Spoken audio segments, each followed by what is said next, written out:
Now, The Hunt Palmer Show. Waiting to rise again. You're listening to The Hunt Palmer Show. Brought to you by Corks, Cajun fried fish and shrimp on 104.5 ESPN Baton Rouge. This is the moment you've all been waiting for. Locking down the middle of the day. Live from the Raising Cane studio. This is Hunt Palmer.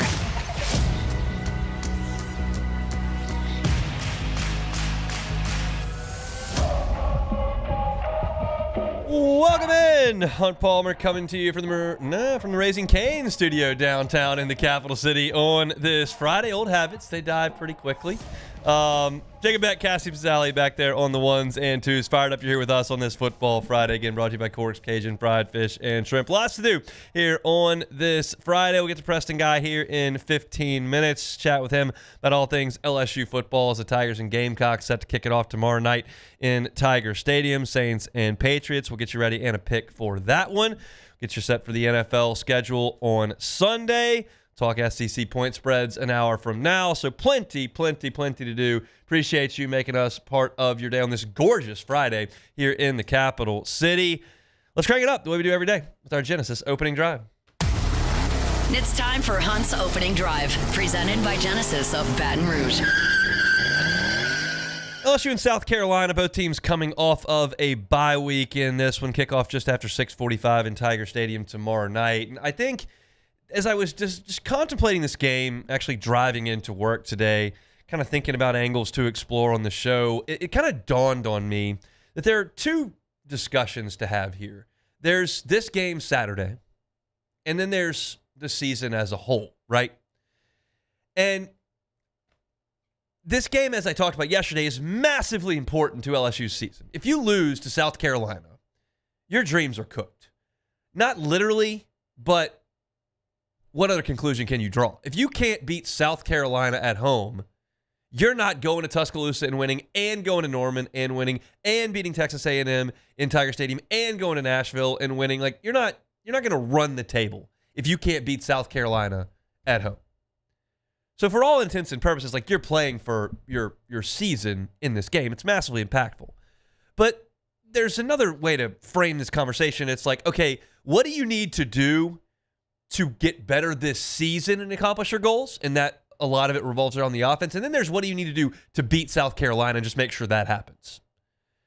And my confidence level in LSU discovering this new gear on offense, discovering how to be a much more functional running team, not dominant, but much more functional. Like, my confidence they're going to do that moving forward is really, really low. It just is.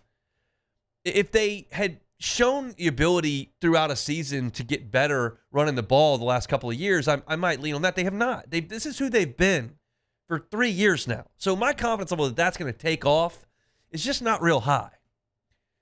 My confidence level that LSU is going to play well on defense and do enough to beat South Carolina in this one game that is not a forecast for the season is very high.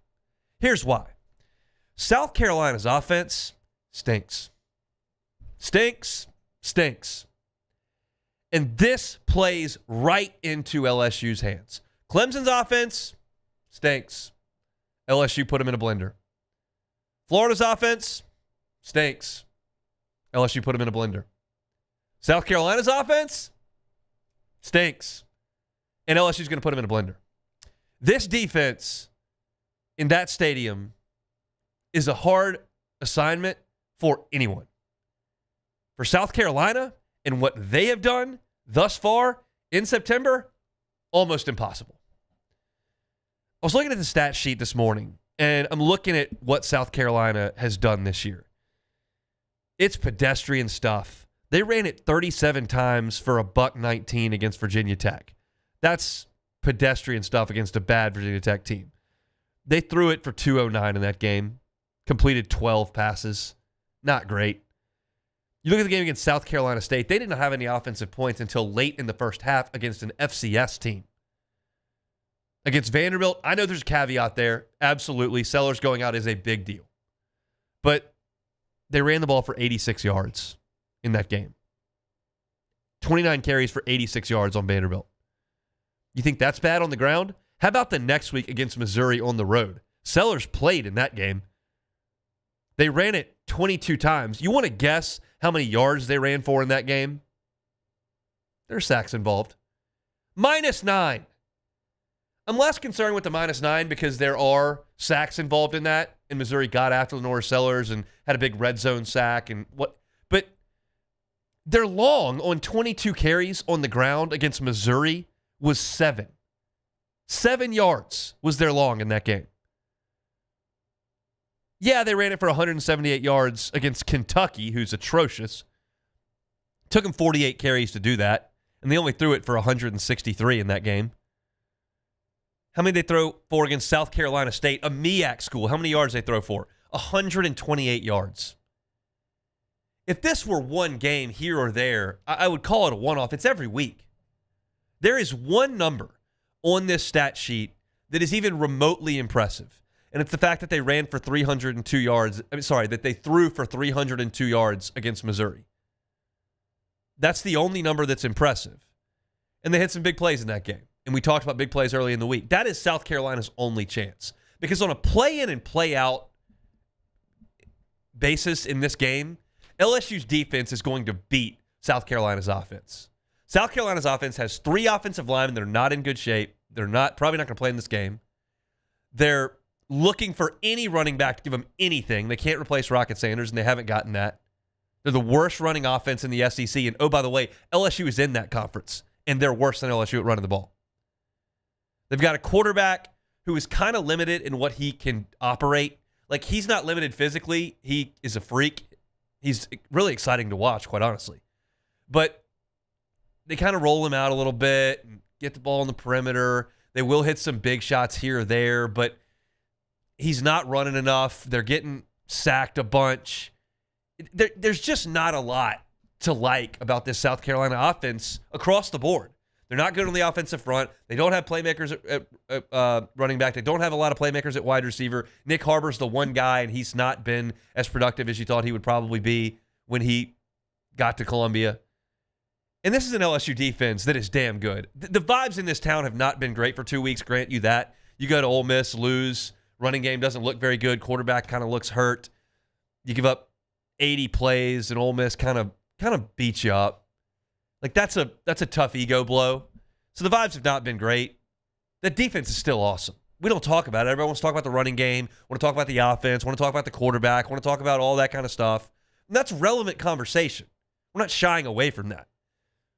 And that is a conversation for the entirety of the season. But if you're just talking about Saturday night, if you're just talking about this game with South Carolina, this matchup is great for LSU. That stadium's going to be loud. That team's going to be fired up. They're going to be fresh. And as we talked about earlier in the week, if LSU's defensive backs plaster to those receivers, especially on extended plays, and LSU doesn't get over-aggressive on their pass rush to create running lanes for Sellers, South Carolina is not play in and play out going to consistently win against that defense. They're just not. The only defense they have consistently won against is Kentucky, and Kentucky's program is in freefall. So you want to talk to me about making the playoff? You want to talk to me about competing for the Southeastern Conference? You want to talk to me about going to Tuscaloosa and winning or going to Norman and winning? We can have that conversation, and my confidence level is not super high on that. That's part of the vibes not being great in Baton Rouge right now. You want to talk to me about Saturday night? My confidence, real high. Because that defense has done nothing through 5 weeks of this season to suggest they're not going to come out and play a great football game on Saturday night. You should win consistently at the point of attack, shutting down South Carolina's putrid running game. That's going to put South Carolina in a lot of third and longs. And Lenore Sellers has been sacked a lot this year and has not been efficient throwing the ball in the short and intermediate passing game. He's just better with the deep shots. And they've hit some of those. You look at their long passing plays, 64 against Virginia Tech, 49 against Missouri, 59 against Kentucky. They've hit some plays down the field. And they can do that. I don't think they've played a secondary that's as good as LSU's yet. In the bye week, I gave you the Pro Football Focus grades about LSU's corners, about their safeties, about the coverage skills. Those grades are really, really, really good. And LSU has a quarterback in Cade Klubnik that's kind of similar in style to a degree to sellers. It's not the same. I'm not saying they're clones, but they're good athletes. They can extend plays. They want to use their feet a little bit. They're veterans, and they've got enough arm strength to hurt you. And Klubnik couldn't find anywhere to go on his home field, and I don't think Lenore Sellers is going to find anywhere to go on Saturday night. So my pick for this game is going to come at the end of the show. It's becoming pretty evident where we feel on that, and I got to talk about LSU's offense as we move forward. But if we're just sitting here on this Friday talking about LSU and South Carolina, this matchup is great because it is hard for me. Save some bad turnovers by the LSU offense or big plays on broken plays by Lenore Sellers and the South Carolina offense. Save that. It is hard for me to get South Carolina to 20 points. It just is. Now, I'm not here to tell you I think LSU is going to score 40, and we're going to talk about the LSU offense as we move forward. But as I told you as I was driving today, like, what do we want to talk about this game? We're just talking this game. I like it. LSU's got big problems on offense right now. But you look at that injury report, Caden Durham's on it, Paul Mabenga's on it, Aaron Anderson's on it. Those are offensive guys. LSU's defense, save Gabe Relaford, and you got a probable on Ahmad Bro. You're healthy, you're rested, and more importantly, you're really good. And LSU's going to come out, I think, tomorrow and play great defense for 4 quarters, and they are going to make life really, really difficult on Lenore Sellers and this South Carolina offense that really has found no traction all year long, save a couple of big plays in the passing game against Missouri and running the ball decently well against Kentucky, and that ain't Kentucky in that stadium down the street. So I like LSU in the game coming up on Saturday. We'll talk a little bit more about that as we continue to churn through this Football Friday. We're brought to you by Cork's Cajun Fried Fish and Shrimp. Want to remind you, if you're headed out to tailgate at Tiger Stadium this weekend, looking to feed a whole crew, Cork's is happy to help you with that tailgate load. You can get those big trays, that crispy fried catfish, jumbo Gulf shrimp, crispy shoestring fries, all the sauces your heart desires. They got your tartar and your cocktail. Also got Cork sauce, my personal favorite. Get a bulk order, whether it's a tailgate or a watch party at the house. Cork's Cajun Fried Fish and Shrimp. It's online at corksfishandshrimp.com. We'll take a timeout, come back with Preston Guy. That's next. The Hunt Palmer Show. Genesis of Baton Rouge. GenesisofBatonRouge.com is the website. Every car that's on the lot is online at GenesisofBatonRouge.com. It's a luxury brand at a reasonable price. If you're looking for a vehicle to go on that fall road trip, I know there are a lot of fall breaks that are going on right now. I know that there are some road trips coming up for LSU football games, whether it's Nashville, Tuscaloosa, maybe going to Norman for the first time during the holidays. Maybe you're just driving for the holidays. If you want to rent a vehicle and not put those miles on your vehicle, Genesis is happy to do some rentals for you. You can get behind the wheel. Their sedans, you can get behind the wheel of their SUVs. It'll be probably your first time behind the wheel of Genesis. You'll feel that difference. It's a phenomenal line of vehicles, and all of them an IHA top safety pick, one of the safest cars on the road. If you're looking for a rental or a new vehicle, Genesis of Baton Rouge, they're on airline at PQ or online at GenesisofBatonRouge.com, GenesisofBatonRouge.com. At Bayou Automotive, we believe in a sales process that puts you first. We want you to experience an easy purchase with clear pricing and great service. Let Bayou Ford and Bayou Chrysler Dodge Jeep Ram be your trusted partners in finding your perfect vehicle. The crew at Bayou Automotive is going to do right by you. At Auctioner, we know healing is a team sport. That's why we've partnered with world-renowned orthopedic surgeon Dr. James Andrews to create the Auctioner Andrews Orthopedics and Sports Medicine Institute. Whether you're a professional athlete or a weekend warrior, our team of specialists are dedicated to getting you back in the game. So whatever your reasons are for reaching your personal best, we've only got one. You. Auctioner Andrews Institute. Long live you. Raising Cane's is our victory meal. Football fans are some of the most dedicated fans in sports. It's a fundamental quality we share, and that fuels every single order of our hand-battered chicken fingers. Wherever there's football, there's Raising Cane's. One love. Let's go. I'm Gabrielle McLeod on behalf of the Louisiana Propane Dealers. I have spent hundreds of hours preparing for scholarship competitions. That preparation paid off when I won the Fitness and Talent Awards along with the title of Miss Louisiana. The Louisiana Propane Dealers are also pretty talented and want you to be prepared for when the power goes out. Visit LouisianaPropane.com to find out about propane generators and other safety tips. Louisiana Propane, it truly is the fuel for our future. When it comes to choosing energy for your family and your home, make the smart choice with natural gas. You can count on efficient and affordable natural gas to keep you comfortable and reduce your environmental impact to help protect our planet. Together, we're fueling our energy future. Atmos Energy. While Louisiana politics can seem like they're from another planet, Moon Griffon isn't afraid to bring politicians back down to earth. Listen to the Moon Griffon Show weekday mornings at 9 on Talk 107.3. At Luba Workers' Comp, our journey began over 30 years ago with a simple belief: our clients come first. At Luba, our business has always been focused on people, not policies. Through every success and challenge, we've continued to grow because we've stayed true to our values, committed to providing you with genuine dependability. Because your well-being is more than a priority. It's our purpose.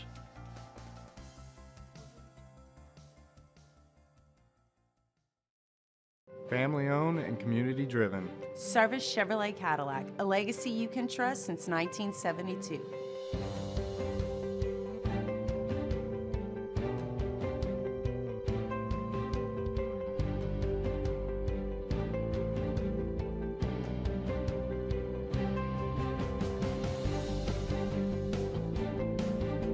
Service Chevrolet.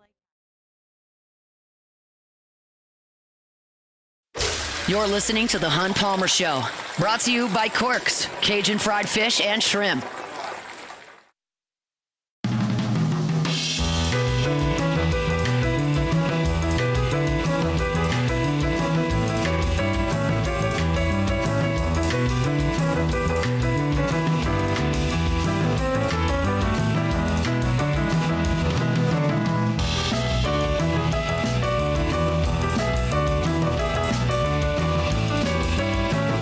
Football Friday here in the capital city. Gorgeous day. A little warm for the middle of October, but I promise I'm not going to complain about that. No big deal.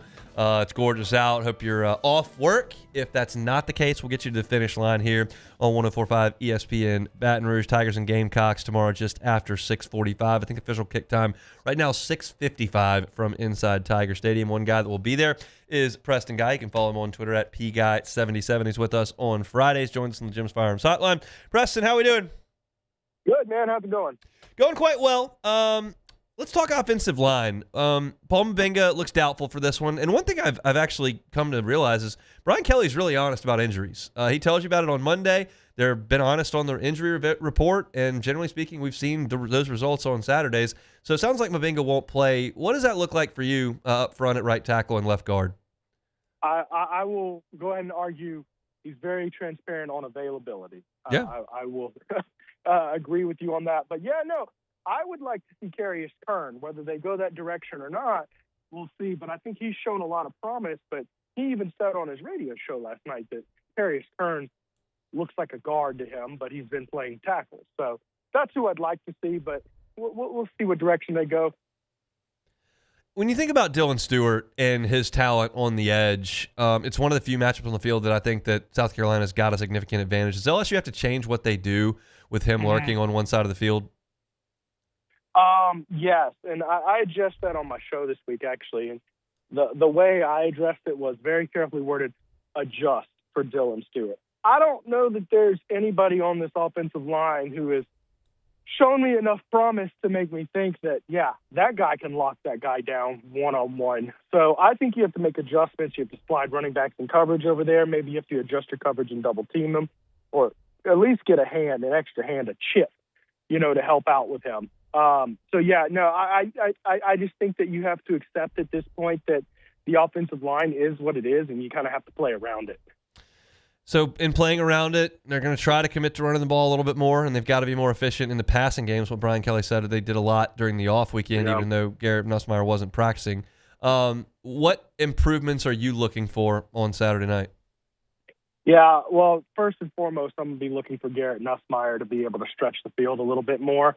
And by stretch the field, I'm not talking about 70-yard bombs, but he's clearly had some consistency issues throwing the ball really more than 15 yards, whether he's injured or hurting, whatever it may be. He doesn't look himself, in my opinion, and I think that they're going to have to make some strong adjustments for that. I believe if you can stretch the field more than 15 yards consistently, that will open some things up. And unlike a power running game and unlike a strong offensive line in general, I think you do have the weapons in place to have a vertical passing attack. I just think Nussmeier hasn't been himself through 5 games, and whatever the cause of that may be, I would like to see that get fixed, because if you do have a vertical passing attack, that impacts your defense. Brian Kelly talked about maybe tightening the wide receiver rotation earlier this week. What did you make of that? It's an interesting one, particularly with Aaron Anderson being about 85%. And you might argue, well, that's your go-to guy on third down. I mean, that's your Mr. Reliable. So maybe some of that is you need some of that. But I don't know. I almost think that they really need to get less people involved in this offense and really just focus on a few things that they do well, because they've been focusing on a lot of things that they don't do well through the first 5 games of this season. So it makes me a little nervous, if we're being honest. Let's talk about the defense. That's a pretty healthy side of the ball, should be a rested side of the ball, and South Carolina has struggled offensively. I opened the show with that today. Where's your confidence level in the defense on Saturday night? Oh, fairly confident. Take the under. Okay. I think the over-under is, 44.5 for this game? I haven't looked. I don't see that. I think South Carolina ranks in almost every offensive category in the bottom 50, if I remember seeing that correctly. I mean, it is atrocious. So I would expect there's nothing about this defense, with the exception of it seems to be their Achilles heel is a mobile quarterback, and you're going to get one heck of a quarterback with mobility this weekend with Lenore Sellers, although he hadn't had the season he was hoping to this year. But, if you can contain Lenore Sellers, I think that you've got a really good chance to keep them. Let's put it like this: keep them under 20 conservatively. I would say if they score 20 based on what they've done and what this defense has done, that would be disappointing. What's the most important thing to do in terms of containing Lenora Sellers? Is it the pass rush slowing down? Is it a spy? What's the most important aspect of that? Yeah, I mean, they might need to use a spy. And, I would also say that playing disciplined ball and making sure those running lanes aren't closing in, maybe square your shoulder up a bit. I mean, a lot of times when you're rushing the passer, you're really aggressive and you're leaning all your weight forward, just trying to get there as fast as you can. Well, a lot of times you're not able to have that, horizontal mobility and shut off the running lane. So I would say a lot of it is disciplined football, and if you can't do that, which a lot of times it's not happening simply because Baker called a overload blitz, and one guy got to him and he shrugs off one tackler, and then boop, there's a wide open lane because you overloaded. I would say do what Blake Baker does, because it's obviously worked very well this season. But if it's really getting to the point where you're getting killed with these lanes, maybe adjust a little bit more zone coverage with a disciplined zone linebacker there, or maybe even use a spy, albeit I don't know if Perkins is the one to do a spy in his current position, but I think just anybody doing that, I would do a wait-and-see approach. And basically, the more success he has, the more conservative I would get with committing to a spy. Let's play some numbers games here. Over-under on touches for Harlan Berry on Saturday night, 5. I wish I could say over. It was probably under. Catches for Trey'Dez Green, 4.5. Man, that's another one I wish I could hit the over on, but I'm going to go under. Rushing yards for LSU, 105. I really, really, really wish I could say the over. I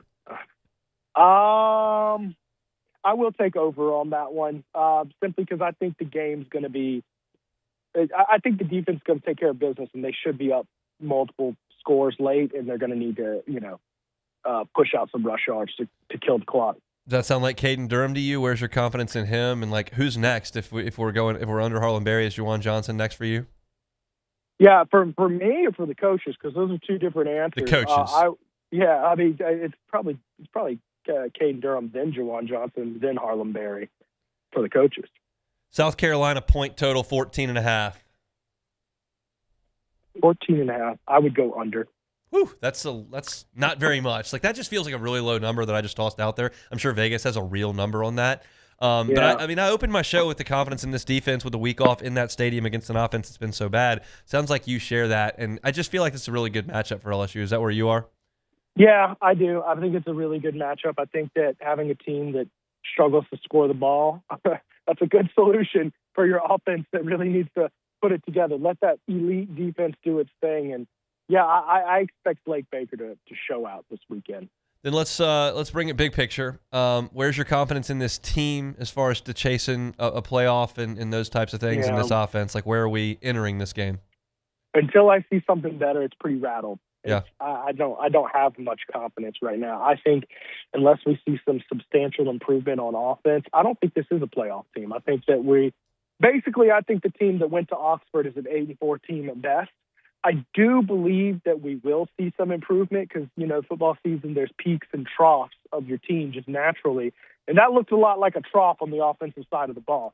So I think they're going to bounce back. I do think Nussmeier, they've admitted he's dealt with some abdominal strain this year, and it looked like it. That's what the film looked like against Ole Miss. I think he's going to improve, and if he doesn't improve, I would like to see them, look to another guy who can stretch the ball 15 yards. I just don't think they're going to go 7 more games without a quarterback who can throw the ball more than 15 yards. I don't. I think that eventually they will find someone who's able to do that, and with that, your offense should only get better. So what would make you feel better walking out of Tiger Stadium Saturday night? If LSU ran it for 181 and 2 touchdowns, or if Nussmeier threw for 335, 3 scores, and a 65-yard bomb to Chris Hilton? Like, what would make you feel better? No, Nussmeier. Okay. Nussmeier. But I don't know if that one's particularly close. If you ran the ball super well, to me that just means, okay, they were really bad at stopping the run, and you took advantage of it, or there was a freak one play where a guy busted it 75 yards. If Nussmeier throws it for a bomb like that and 350, that means there's no more health concerns, and we could be looking at 2024 Nussmeier returning. That would be preferable. Tell everybody where they can find your stuff, what y'all got going on at Tiger Bait this weekend. Absolutely, guys. Y'all can come check out our post-game show. We'll be trying to go as soon as we can after the game. You can catch us on the Tiger Bait YouTube channel. Make sure to check out all our content. We post everything we do on the Tiger Bait website, so tigerbait.com, and we'll keep you up to date. We'll see you in the press box tomorrow. I'll be the guy in the Cubs hat watching the NLDS while they're playing football in Tiger Stadium, but I'll be there. Oh, man. Focused on the Cubs during a home. This is no comment. I'll just leave it at that. I'll see you there. Have a good weekend, man. All right, hon. See you soon. Preston Guy, TigerBait.com. I'll be invested in the Tigers. I'll have an LSU shirt on. I'll just have a Cubs hat on. I think that's the attire I'm going with. But I will have the laptop fired up. The Cubs start at the same time as LSU, so I got a dual focus on those two things going on. Somebody asked me earlier who I would rather win. I think it's LSU, but it's close. It's interesting because flesh this out with me. If the Cubs lose, their season's over. And just mathematically speaking, the Dodgers are left, the Cubs are left, the Brewers are left, and in the American League, the Mariners are left. They're playing who? I pay so little attention to the American League. The Blue Jays? The Mariners and Blue Jays, and then whoever beat the Yankees. The Blue Jays beat the Yankees. The Blue Jays, Mariners aren't playing the Blue Jays. Oh, the Tigers. Tigers, yeah. So Mariners, Tigers, Blue Jays, Cubs. There's 5 teams left. Yeah. So those are high stakes. But on the flip side, and if LSU loses, technically all their goals are still on the table. The Cubs would be done if they lost. LSU's goals would still be on the table. But as I mentioned, they're toast if they can't beat South Carolina on their home field. And it feels like this is the year they push their chips in for. Maybe next year with the schedule and the roster is probably not going to be, at this point as I sit here, one that I would consider a championship threat. I could be wrong. They could go nuts in the portal and be awesome next year. It just feels that way. So it feels like a loss on Saturday for LSU might cost them 2 years. And the Cubs will be back next year. The Cubs might be back next year. I mean, Kyle Tucker may be going. Who knows what's going to happen? You can't know. The stakes are very high for both. And I think I would take an LSU win and the Cubs would lose. That's probably where my heart is. But it's close because I'm so having fun watching the Cubs right now. It's great. So we'll see. I know that probably makes a lot of people, Preston included, very, very upset with me. I'm okay with that. It just is what it is. The heart wants what it wants. So I'll be watching both on Saturday. I'll just be working the LSU game and pulling for the Cubs. So we'll talk a little bit more about LSU as we move forward. But first, let's get you set for the NFL Sunday. That's next on The Hunt Palmer Show. The Hunt Palmer Show. Highland Insurance Group, HighlandIG.com, HighlandIG.com. Jonathan Carver and his team based right here in Baton Rouge. Happy to help you with your insurance and your risk management. Look, captives are a big, big deal in the insurance world. If you are a business that spends a significant chunk of change every single year on your insurance premium and you're just looking for a little bit of relief and your broker hasn't showed you a captive option, maybe your broker doesn't have a captive option. Not all of them do. Jonathan Carbo and his team at the Highland Insurance Group, they do. And if you want something different that may be a game changer for your business's bottom line, Highland Insurance Group can show you that captive. Maybe you fit. Maybe it works for you, maybe not, but you won't know until you try. So go through that process with Jonathan Carbo and his team. Just give him a call or reach out online at HighlandIG.com. Say, hey, I'd like to look at this captive deal. Jonathan and his team are happy to sit down with you and discuss it. I spent 7 years in the insurance business. I tell you that all the time. And as I was getting out, I could tell that captives are really taking off, and the Highland Insurance Group can help you with it. Check them out online at HighlandIG.com. That's HighlandIG.com. My father, J.B. Falgu, had a vision of growth for First American Bank and the communities we serve. The bank's foundation was built on his legacy of compassion, loyalty, and dedication. Through his years of leadership, First American has prospered to heights even J.B. could not have imagined. I know my father would be extremely proud of the customer service and financial stability that First American provides to Southeast Louisiana. We continue to thrive because of the legacy of J.B. Falgu. BRAC teamed up to reimagine your parks, and you imagined big. With your help, we went to work, creating 12 beautiful community parks across the parish. A family-sized water park, miles and miles of trails, and parks just for your dogs. There are more places to splash, to explore, to run wild, and even soar. You imagined, we delivered gold. BRAC, your #1 park system in the nation. These ice cubes could have been a thankless bed for an all-you-can-eat salad bar. But instead, they cradle and cool the crisp, refreshing Dos Equis. Nicely done, ice cubes. Need security services you can count on? With Veteran Security Services, you're always protected. Locally owned and proudly serving the Gulf Coast, they're not some big national firm chasing profits. They're neighbors protecting neighbors. From petrochemical plants and healthcare facilities to port and maritime operations, Veteran Security delivers reliable protection you can trust. Choose community. Choose confidence. Choose Veteran Security Services. Visit veteransecurityfirm.com. Men, age is just a number. Don't let it dictate how you feel. Goodwood Men's Sexual Wellness has anti-aging services that can help you look and feel your best. Visit yourgoodwood.com and discover a renewed sense of vitality.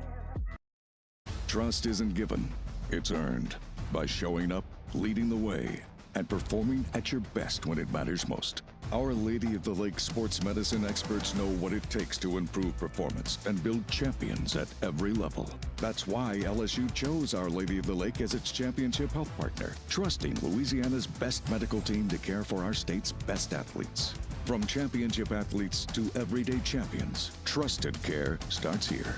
I trust the lake. At Luba Workers' Comp, our journey began over 30 years ago with a simple belief. Our clients come first. At Luba, our business has always been focused on people, not policies. Through every success and challenge, we've continued to grow because we've stayed true to our values, committed to providing you with genuine dependability. Because your well-being is more than a priority. It's our purpose. This is the Hunt Palmer Show, brought to you by Corks, Cajun fried fish and shrimp.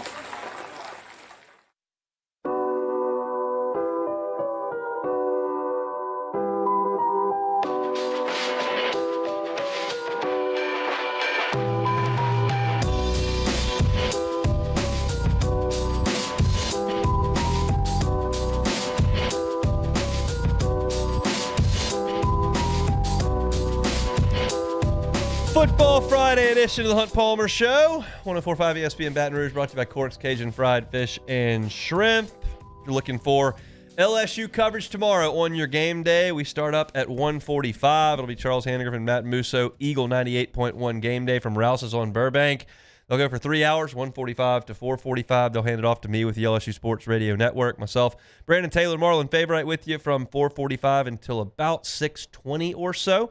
We'll toss it off to the broadcast team inside the stadium, Gordy Rush, Jacob Hester, and the voice of the Tigers, Chris Blair. They'll have the call of the game 30 minutes after it goes final. Me, Brandon, and Marlon on the postgame show on the network for an hour. 90 minutes after the game goes final, it is Charles Handorf and Richard Dixon right here in the Raising Cane studio.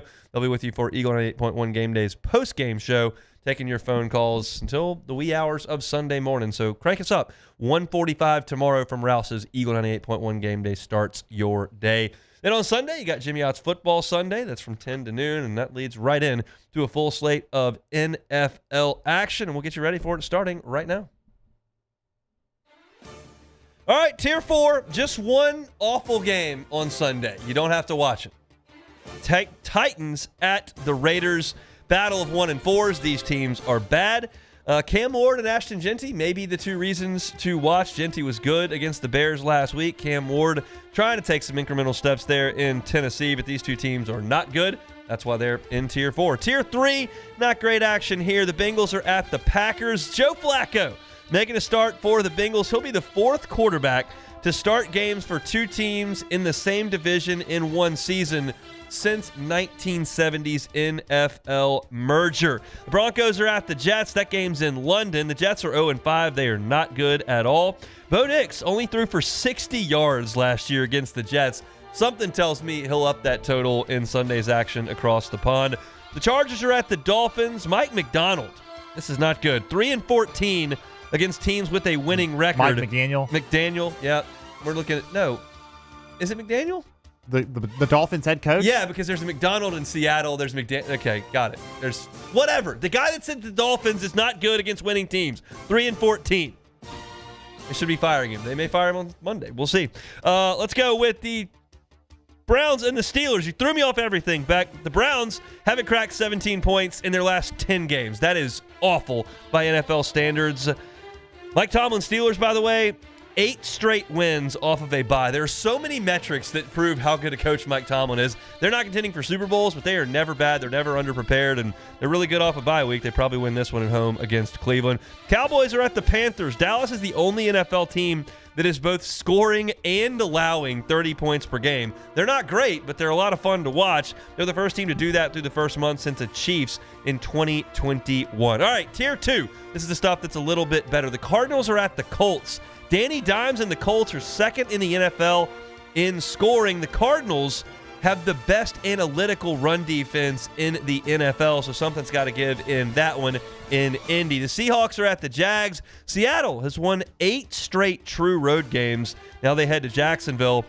The Jags lead the NFL in takeaways. They're coming off of a big win in prime time. See if they can keep things rolling in the Sunshine State. The Rams are at the Ravens. I know the Ravens are 1-4. That's not generally Tier 2 material. I know Lamar Jackson is not going to play, but still, it is the Ravens. I find them to be compelling anyway. The Rams have been good this year. Matt Stafford leads the NFL in passing. He's held together with duct tape, but he's doing it pretty well. And if he throws for 50 yards on Sunday, which I have a hunch he probably will, he will pass Dan Marino on the all-time passing list. The Ravens have lost 2 straight by 17-plus points. They have not lost 3 straight by 17-plus points since they began the franchise. So they're trying to avoid that. Obviously, that's Tier 2 for you. And then Tier 1, I got 2 of the best games of the weekend here. This is 49ers and Bucks, 4-1 against 4-1. Look, every Bucks game has been decided by 6 points or less. They are winning close games.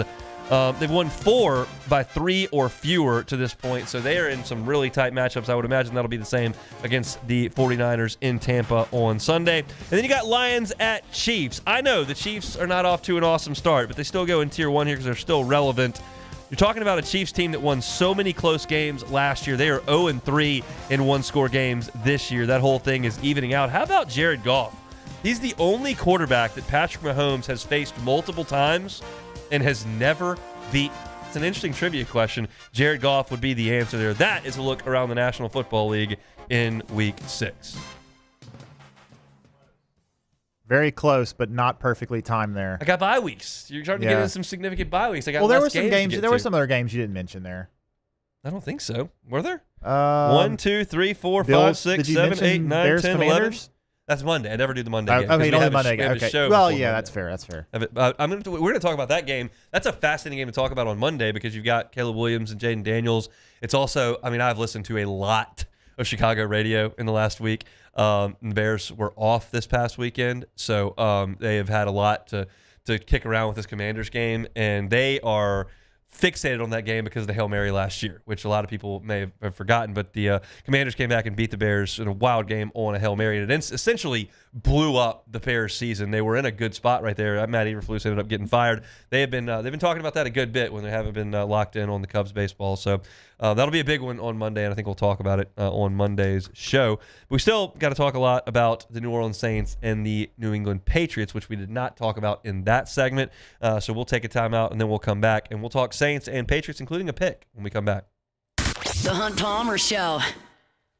Love telling you about my friends at wherever the next live is. Is this my live sheet? There it is. One Bath and Closets. I promise I do love telling you about One Bath and Closets. It just helps when I have the live sheet to know when to do the One Bath read. David Vaughn and his team, 30 years redesigning and remodeling bathrooms and closets. Look, they don't have to be big, expansive renovations. When you hear that word, you think dollar signs, you think construction equipment. That doesn't have to be the case. Maybe you've got a tub that you never use. Whether you just don't take baths or whether it's not functional, it's old and it's ugly, it's an eyesore, and you don't use it. Get rid of it. Take out that tub, put in a gorgeous glass walk-in shower. So many folks have those big 80s and 90s style jacuzzis in their home that they just never use. It's got a lot of space. If you take it out, you got room for a walk-in shower. It can be a total game changer in your bathroom. So call David Duvall. Go to onebathandclosets.com. Get that free consultation done. Just a conversation. David will tell you what he can do. And those tub-to-shower conversions, I've talked to David, every case is a little bit different, but you're talking about a 3 to 4 day process. That is not super invasive, and it can be, as I said, a complete game changer in your bathroom. So check out my guy, David Duvall at One Bath and Closets. He's online at onebathandclosets.com.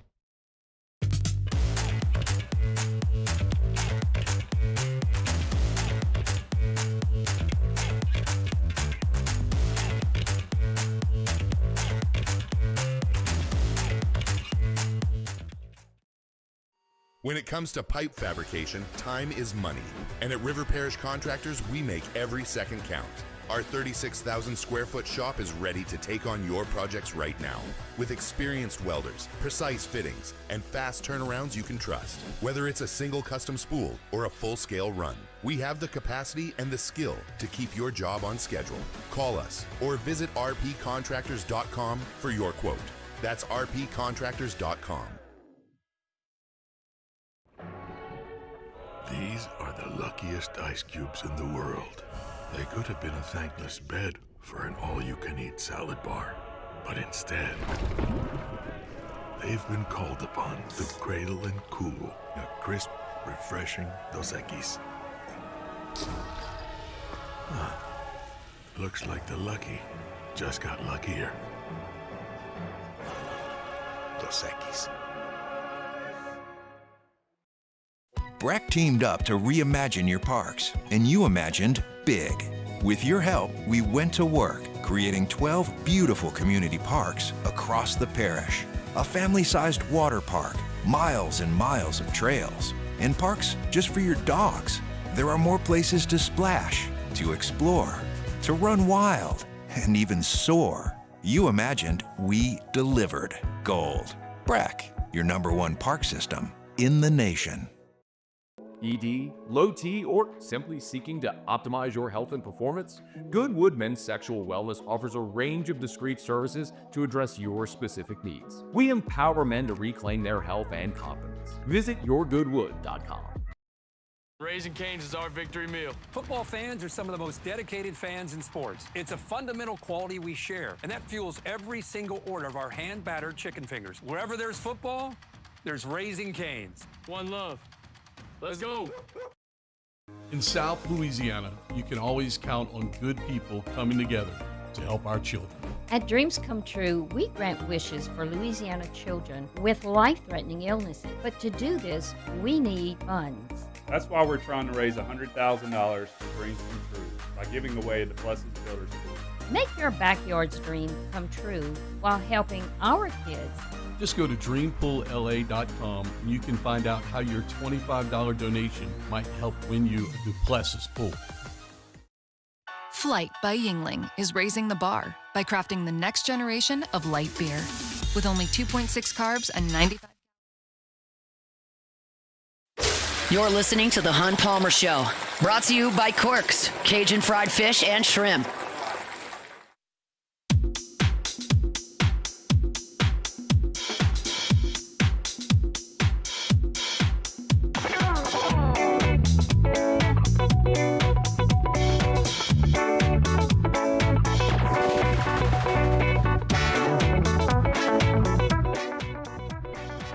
Football Fridays here, 104.5 ESPN Baton Rouge. We are live and local for a long time on Fridays. Start things off at 7 o'clock. It's Off the Bench from Rouse's. They're with you from 7 to 10 every Friday. They're on Burbank.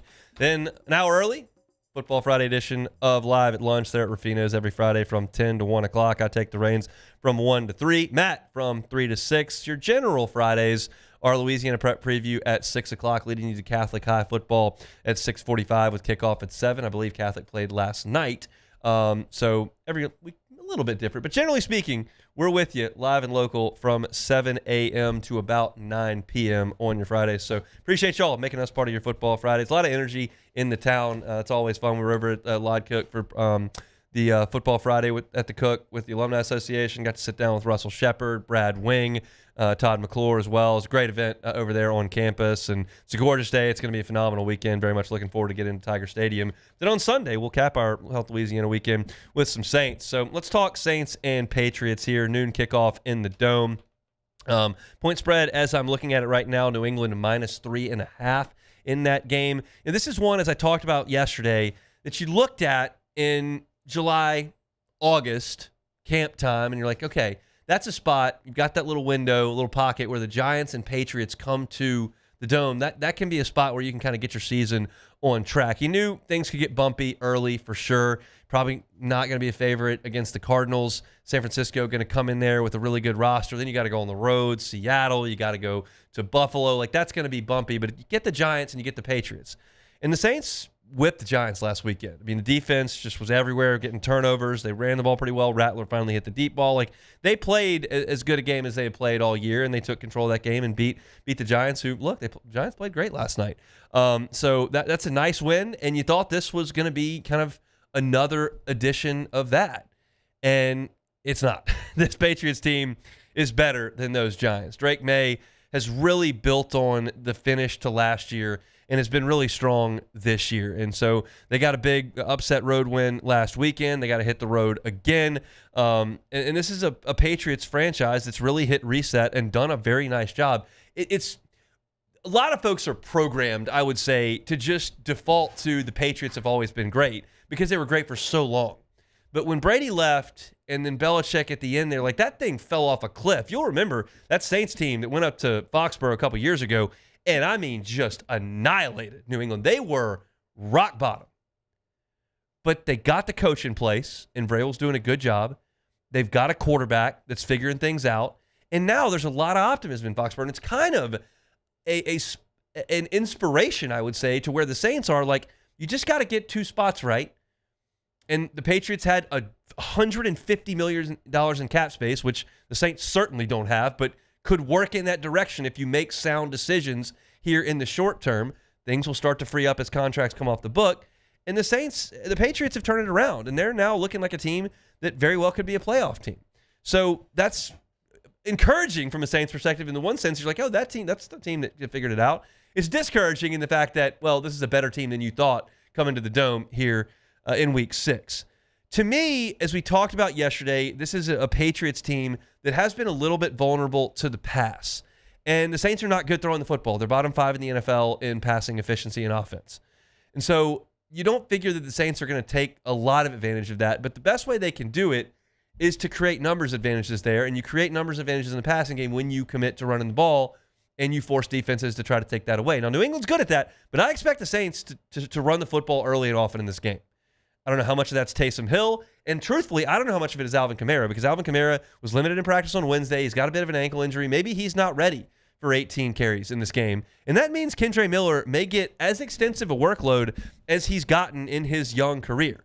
And I'm excited about that. Kendre Miller, I saw a statistic on the internet today is tops in the NFL in forced missed tackles as far as percentage goes. He doesn't have enough carries to be there as far as the entire league goes, but if you do it on a per carry basis, Kendre Miller is making some guys miss. He's showing some burst. He's lowering his shoulders. He's doing a nice job in the ground game and with his touches in the passing game, and I think you're going to see a pretty hefty dose to Kendre Miller in this game, and hopefully the Saints can kind of prod at that Mike Vrabel defense, and they can create some numbers advantages in the passing game, and then you can see a step forward again from Spencer Rattler throwing the football. It could be tough sledding for this Saints offense if that ground game doesn't get going. That's what you have to hope for. When you flip sides of the ball, you do get Chase Young back in this game. I don't know how much of Chase Young you get in this game, but he's back, and hopefully he can give you some juice. Cam Jordan and Carl Granderson have done a nice job, but Chase Young is the most physically gifted player on that entire defense. So to have him to be able to affect Drake May, I think is a big deal in this game. You've got to affect Drake May. You can't just let him sit there and start to go to work. He's starting to find a rhythm. He looks better than he has at any point in his year and a half. And if you get that guy comfortable, it's going to be a tough day. But you saw if you can get a young quarterback and kind of speed him up a little bit, which they did with Jackson Dart, who's younger than Drake May last week, mistakes can come. You're at home, got an opportunistic defense. That turnovers to me are the key for New Orleans in this game, because New Orleans 1-53 is not as good as New England. But you erase that and negate that if you can create a couple short fields, maybe get a red zone turnover here or there. I'm not asking for 5 again. I'm not asking for 4 consecutive series. I'm asking for 2. Create 2. Without that, I think it's a tough day. With that, I think you give yourself absolutely a chance in this game. I don't mean to talk New England up like they're some juggernaut, but they're better than I thought they were going to be. And so for New Orleans to win this game, I think it's the ground game leading to the air attack, and then defensively, it's getting a turnover here or there. I think the energy in the dome is going to be pretty good. We talked about that last week. You just needed to get that first win. And now, like, that Giants win looks a little better after what they did on Thursday Night Football against Philly. So you got a little bit of good vibes, you got a little bit of good energy. Spencer Rattler's got the monkey off his back of like, hey, you've never won a start. Kellen Moore's got his first win. You're at home. I get the sense that the Saints come out and play well in the first half of this game. The second half is where I have my doubts, and I think that's where the better 1-53 starts to impose its will, starts to assert itself, and probably takes over somewhere late in the third quarter into the fourth quarter. I do have the Patriots winning this game. I've got it 28-17, New England. I think this is a game the Saints might even lead early. I think this game goes to the half. It's a one-score game here or there. I think the Patriots get it done late in the game. But it's a great barometer for New Orleans. I talked about this with the game against Arizona to start, because I think that New England is probably just above league average. This is not Buffalo. This is not, to me, a team at the top of the NFL. This is a team somewhere in the middle. Where do you stack up? You stacked up pretty well with Arizona on your home field. I think Seattle is right there in the middle of the league, and you didn't stack up with them on the road. This is at home. Good barometer. If you're in this game late, I think that's an encouraging thing. You win this game, that's great.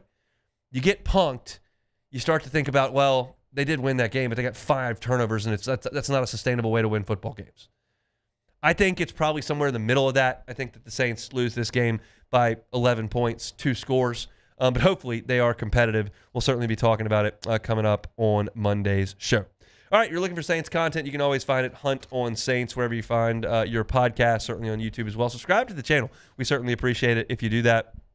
Makes our life a lot better, gets our content in front of as many people as we possibly can. So Hunt on Saints. Also got a full LSU channel, Hunt on LSU, all the time. Started to sprinkle in some other sports. There will be fall baseball segments to come, so you can check that out at Hunt on Saints. If you're LSU focused, you can do that, Hunt on Saints. Saints focused, Hunt on Saints. And always LouisianaSports.net for free. Ross Jackson's all over it. Got injury report up there each and every afternoon late in the week. We'll have that coming up later on this Football Friday. Mention our Friday show is brought to you by Cork's Cajun Fried Fish and Shrimp. You're looking for a po' boy?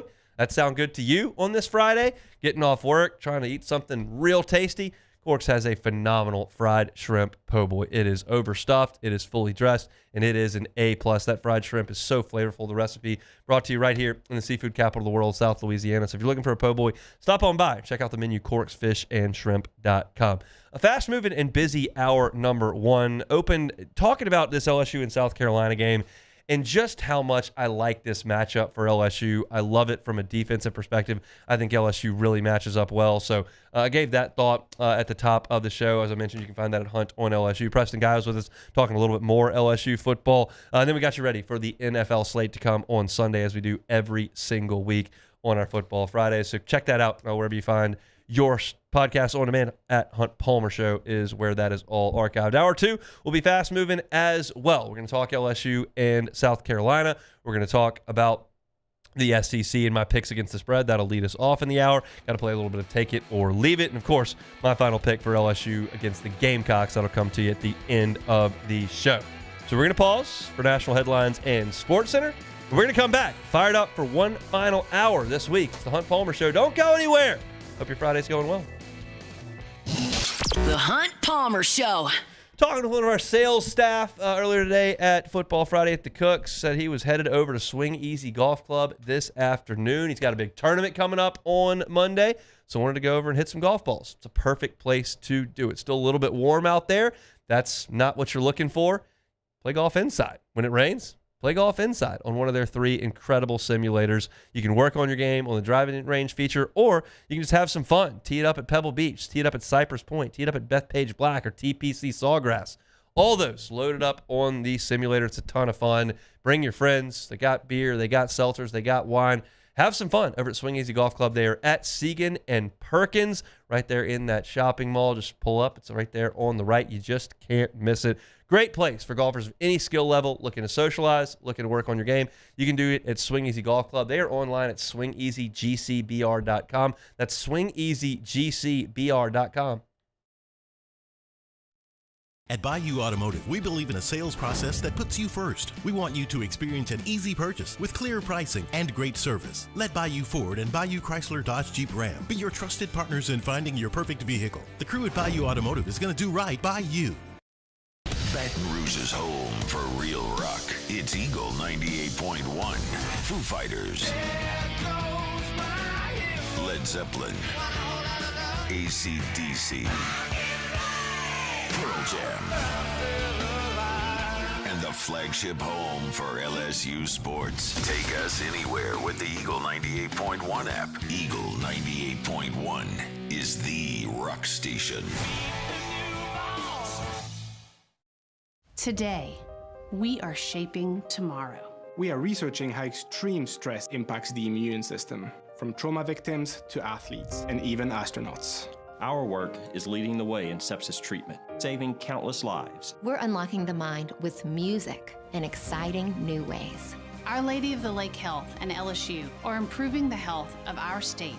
That's the impact of champions. Imagine the impact we'll have on the future. Together, we roar. Hi, this is Beth Serena. Welcome to my pool.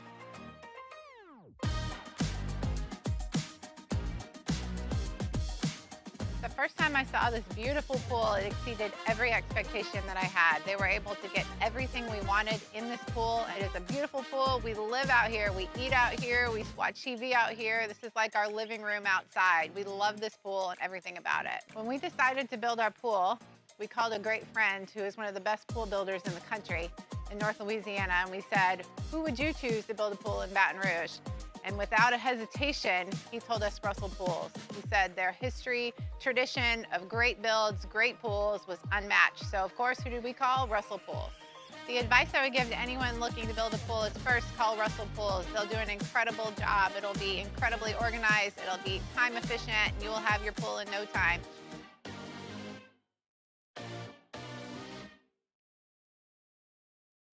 At Ochsner, we know healing is a team sport. That's why we've partnered with world-renowned orthopedic surgeon Dr. James Andrews to create the Ochsner Andrews Orthopedics and Sports Medicine Institute. Whether you're a professional athlete or a weekend warrior, our team of specialists are dedicated to getting you back in the game. So whatever your reasons are for reaching your personal best, we've only got one: you. Ochsner Andrews Institute. Long live you. Raising Cane's is our victory meal. Football fans are some of the most dedicated fans in sports. It's a fundamental quality we share, and that fuels every single order of our hand-battered chicken fingers. Wherever there's football, there's Raising Cane's. One love. Let's go. Family owned and community driven. Service Chevrolet Cadillac, a legacy you can trust since 1972. This is SportsCenter. I'm Ed Benkin. It all comes down to one game in the American League Division Series tonight. It will be the Tigers and Mariners doing battle in Seattle, with the winner advancing to the ALCS. You can hear tonight's game on ESPN Radio. First pitch will be just after 8 Eastern. Coverage getting underway at 7:30 Eastern. The winner gets the Blue Jays in the ALCS meeting on Sunday. Toronto eliminated New York. And ESPN's Harry Douglas says despite the defeat, Aaron Boone deserves to be back as Yankees manager. I think you give Aaron Boone another year. Sure. If next season, if you can't win your division, okay, and then if you can't have a World Series appearance, in my opinion, no guarantees, then you might have to move on. Tomorrow on ESPN Radio, the Cubs and Brewers will play Game 5 of their series. NFL news, Cardinals quarterback Kyler Murray was back at practice despite a foot injury. His status still questionable for Sunday's game of the Colts. The Buccaneers will be without running back Bucky Irving and receiver Chris Godwin Jr. when they take on the 49ers on Sunday. Bengals receiver Jamar Chase left practice early because of an illness. Cincinnati plays at Green Bay on Sunday. And the Browns announced Shedeur Sanders will be the backup on Sunday to starter Dylan Gabriel in Pittsburgh. Patriots resident Super Bowl champ Chris Candy coming up Monday from NFL to college football and, of course, Major League Baseball postseason. I'll recap it all in my Upon Further Review at 7 a.m. Eastern. It's unsportsmanlike weekday mornings at 6 right here on ESPN Radio, ESPN2, and ESPNU. Now, The Hunt Palmer Show. Waiting to rise again. You're listening to The Hunt Palmer Show. Brought to you by Corks, Cajun fried fish and shrimp on 104.5 ESPN Baton Rouge. This is the moment you've all been waiting for. Locking down the middle of the day. Live from the Raising Cane studio. This is Hunt Palmer.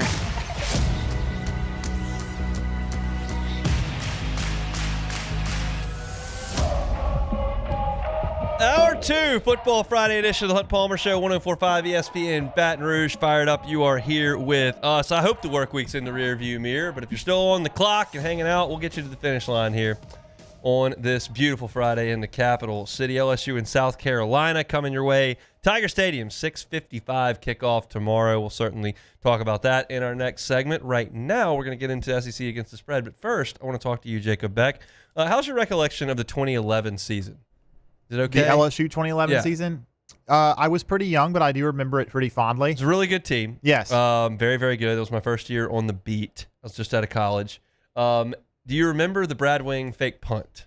Yeah, the one that got called back? For Florida. So I asked him about that today. We were at Football Friday at the Cook, and he was one of our panelists. It was a great story he gave. So Chase Claymaw, the tight end on that team, was the punt protector. And they had punted twice. And he said, he was telling Brad Wing, like, dude, they are all 10 of them are bailing every time. Like, you can run. And Brad was like, dude, I don't run. Like, I'm from Australia. I barely know the rules. Like, I just punt. So they went over to Thomas McGahee, the special teams coach. And they're like, coach, he can run. And McGahee was like, dude, he's from Australia. Like, he's not running. Like, we're punting the ball. And so this was not planned. Brad Wing did not know when he took the field he was going to punt. And he literally caught the snap and looked up, and everyone left. And if you watch the film, like, he just stands there, and he's like, well, okay. So he took off and ran. And he said today that he did not think that should have been a taunting penalty. He didn't think it was that big a deal, which... Well, and is that rule been changed? Because now, isn't that... They don't call back the... I haven't seen them call back a score if you taunt before, but maybe...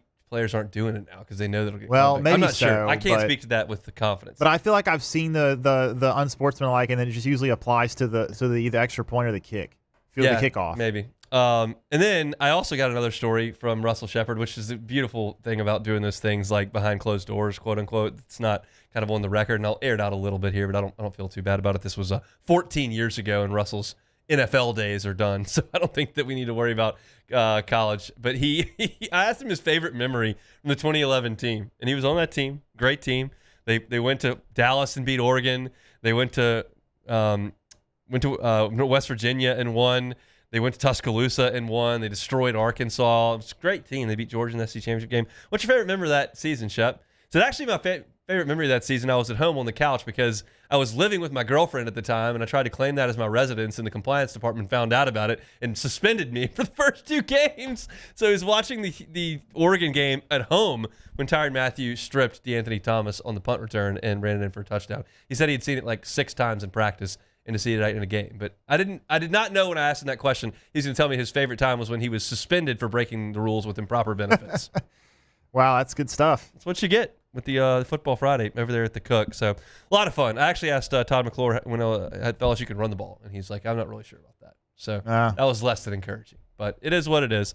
Our Friday show is brought to you by Cork's Cajun Fried Fish and Shrimp. All right, Beck, where's your confidence in me right now? I had a winning week last week. You did. Winning week. By 1 game. That detail was completely irrelevant. And I will say this. Completely irrelevant. No, I will say this. You should have been 5-0 last week. That's right. 100% should have been 5. You lost by a half point because Kentucky is horrible, and then Vanderbilt. Kentucky. And then Vanderbilt should have covered if not for Alabama going down to score a touchdown with 15 seconds left to make themselves look a little bit better. Other than that, you're 5. You would have been 5-0. So basically, that's like making 5 birdies in a row on the course. You're just on Pretty fire. Much. You're striping it. You're going for the course record. You're so, getting hot. 1, 2, 3, 4, 5, 6 games this week. Yep. Now, 6-pack. We keep in mind how we got where we got last week with the winning week. We do. How did we get there? We got there by making the opposite selection that you would have done in normal circumstances. So what the moral is, essentially, it was not a winning week because I was wrong on 3 of the picks. You I would have been wrong on. So you said I should have been 5-0. You would have been wrong on all of them. Which would have been 0-5. Yes. 0-5 was on the table. It was on the table, but because you understood you understood what you needed to do, you got it done. You got a winning week. So let's see what you do. So what do we do this week? Let's see. All right, 11 o'clock, they crank it up in Como, the Show Me State, ABC, Alabama at Missouri, the home team, the Tigers catching 2.5.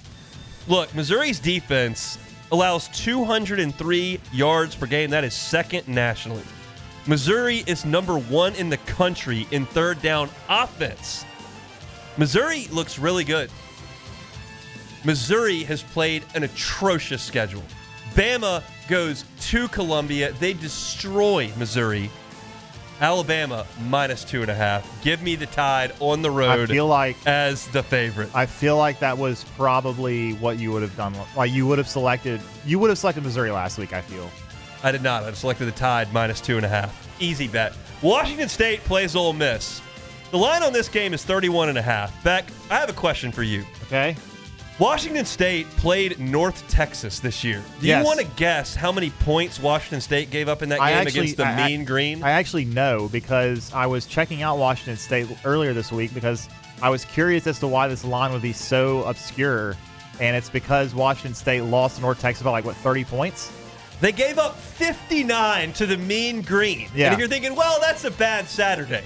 They also gave up 59 to Washington. That is not good. That is not good.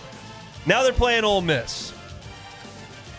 Let me tell you, this is going to be a big, big day on the ground for the Ole Miss Rebels. Is it enough to cover 31.5 points against Washington State? Yes, it is. Lane likes to score. Lane likes to score. This is going to be 50-14. This is going to be a cover. Give me Ole Miss minus 31 and a hook. All right, let's go to Dallas. Red River rivalry. Oklahoma and Texas. Weird line here. Texas, 1.5-point favorite. Why is Texas a favorite over anybody? They looked terrible in Florida last weekend. John Mateer is probable in this game. Look, Texas scored 7 points at Ohio State. They only scored 21 at Florida. They only scored 27 on UTEP. And Oklahoma's defense allowed 13 points to Michigan, 17 points to offense, to Auburn. Oklahoma's good, and Texas is not, and Texas is favored. Perhaps they know already that John Mateer will not be starting, but I don't think that he's going to play.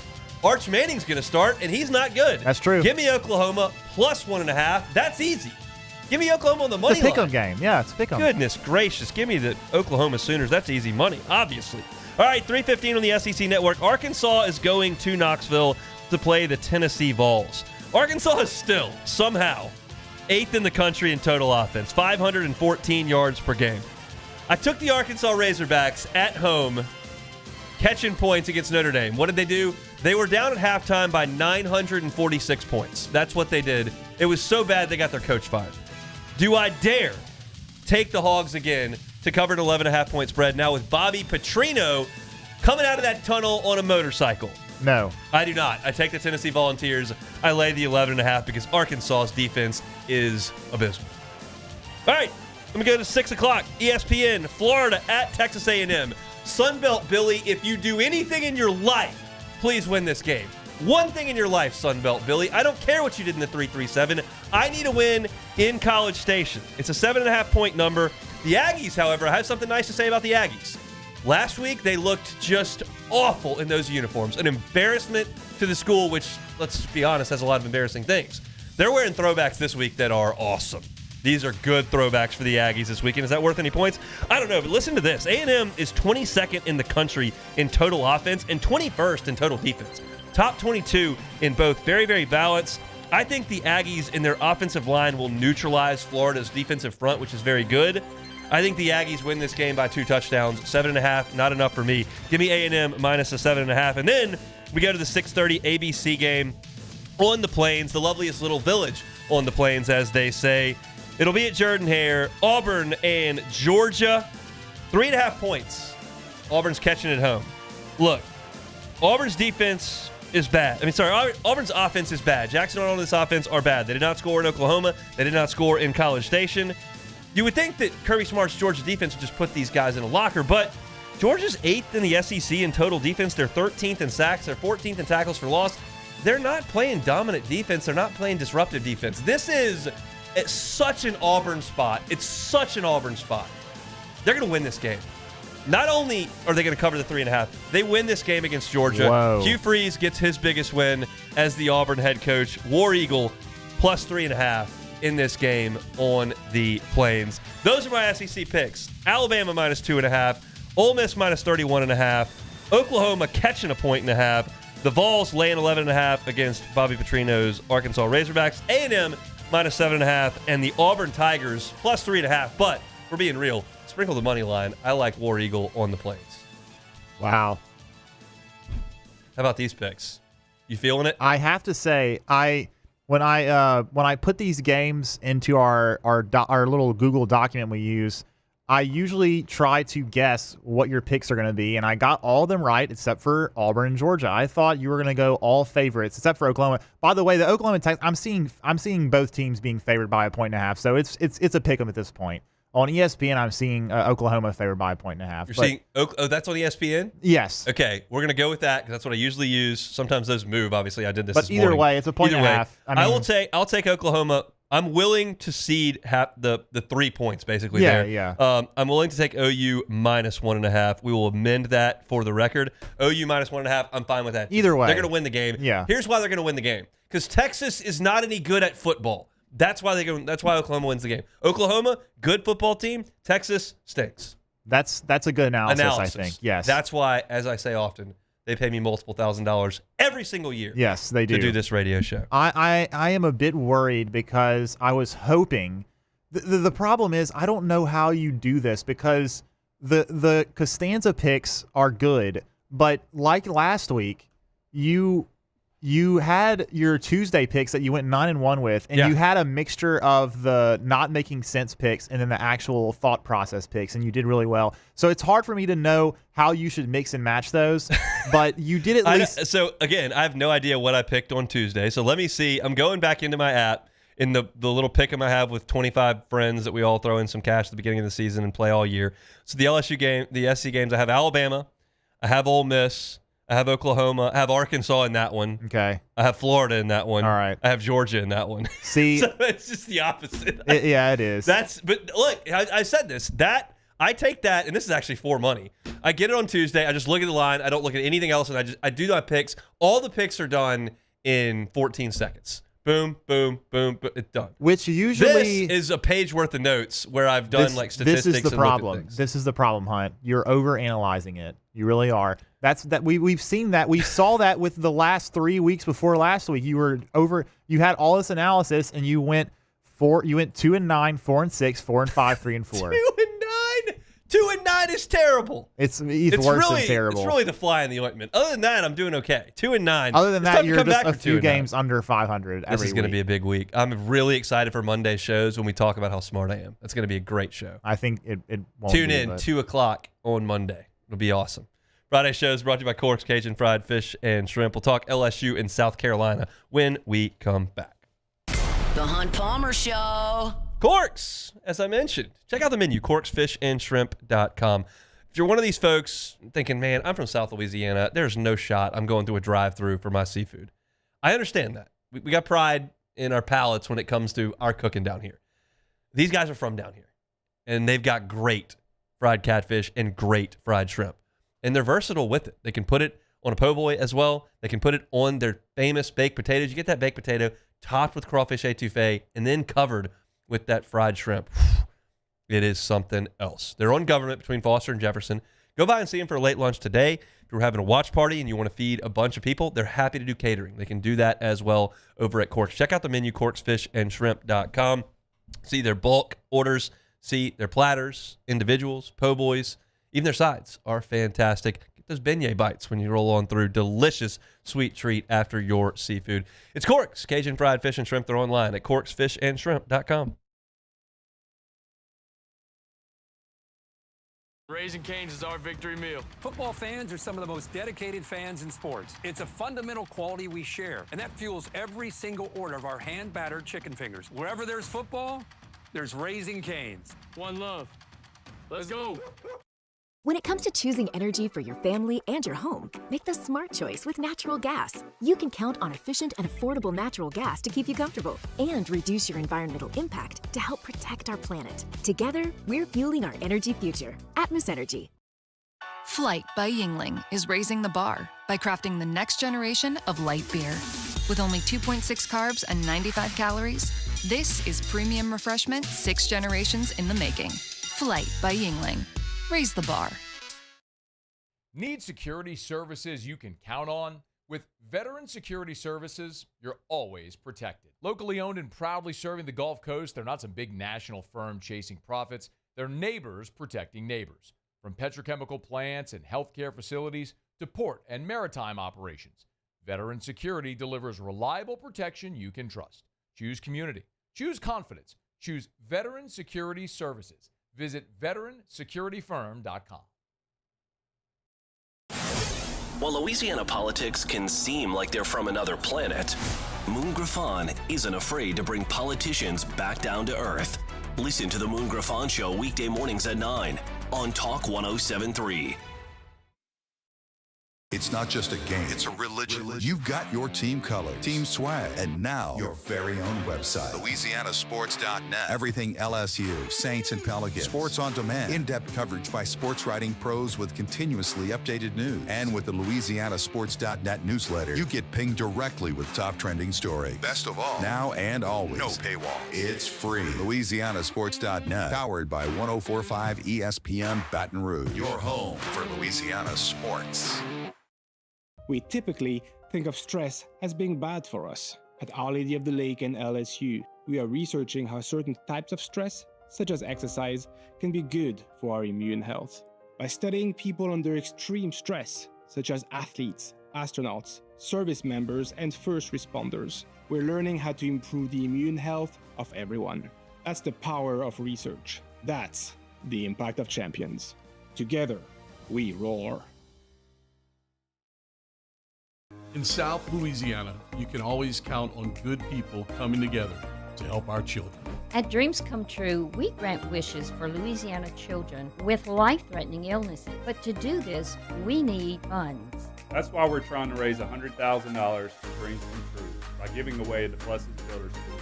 Make your backyard's dream come true while helping our kids. Just go to dreampoolla.com and you can find out how your $25 donation might help win you a Duplessis pool. Every winner knows a great play starts with a solid game plan and the right team by your side. At Sunshine, we're here to keep your operation running strong. From tractors to harvesters, we've got the John Deere equipment you need to tackle every job with confidence. Because when the work's done right, there's more time for the things that matter, like cheering on your favorite team. Make Sunshine Quality Solutions part of your playbook this season and learn more about what it means to be powered by Sunshine at sunnyquip.com. Parish Construction and Roofing. This is Coach Kim Mulkey. Go to parishbuilt.com for all of your roofing needs. From your hometown, parishbuilt.com. Gulf Coast Bank and Trust is giving. This is the Hunt Palmer Show, brought to you by Quirks, Cajun fried fish and shrimp.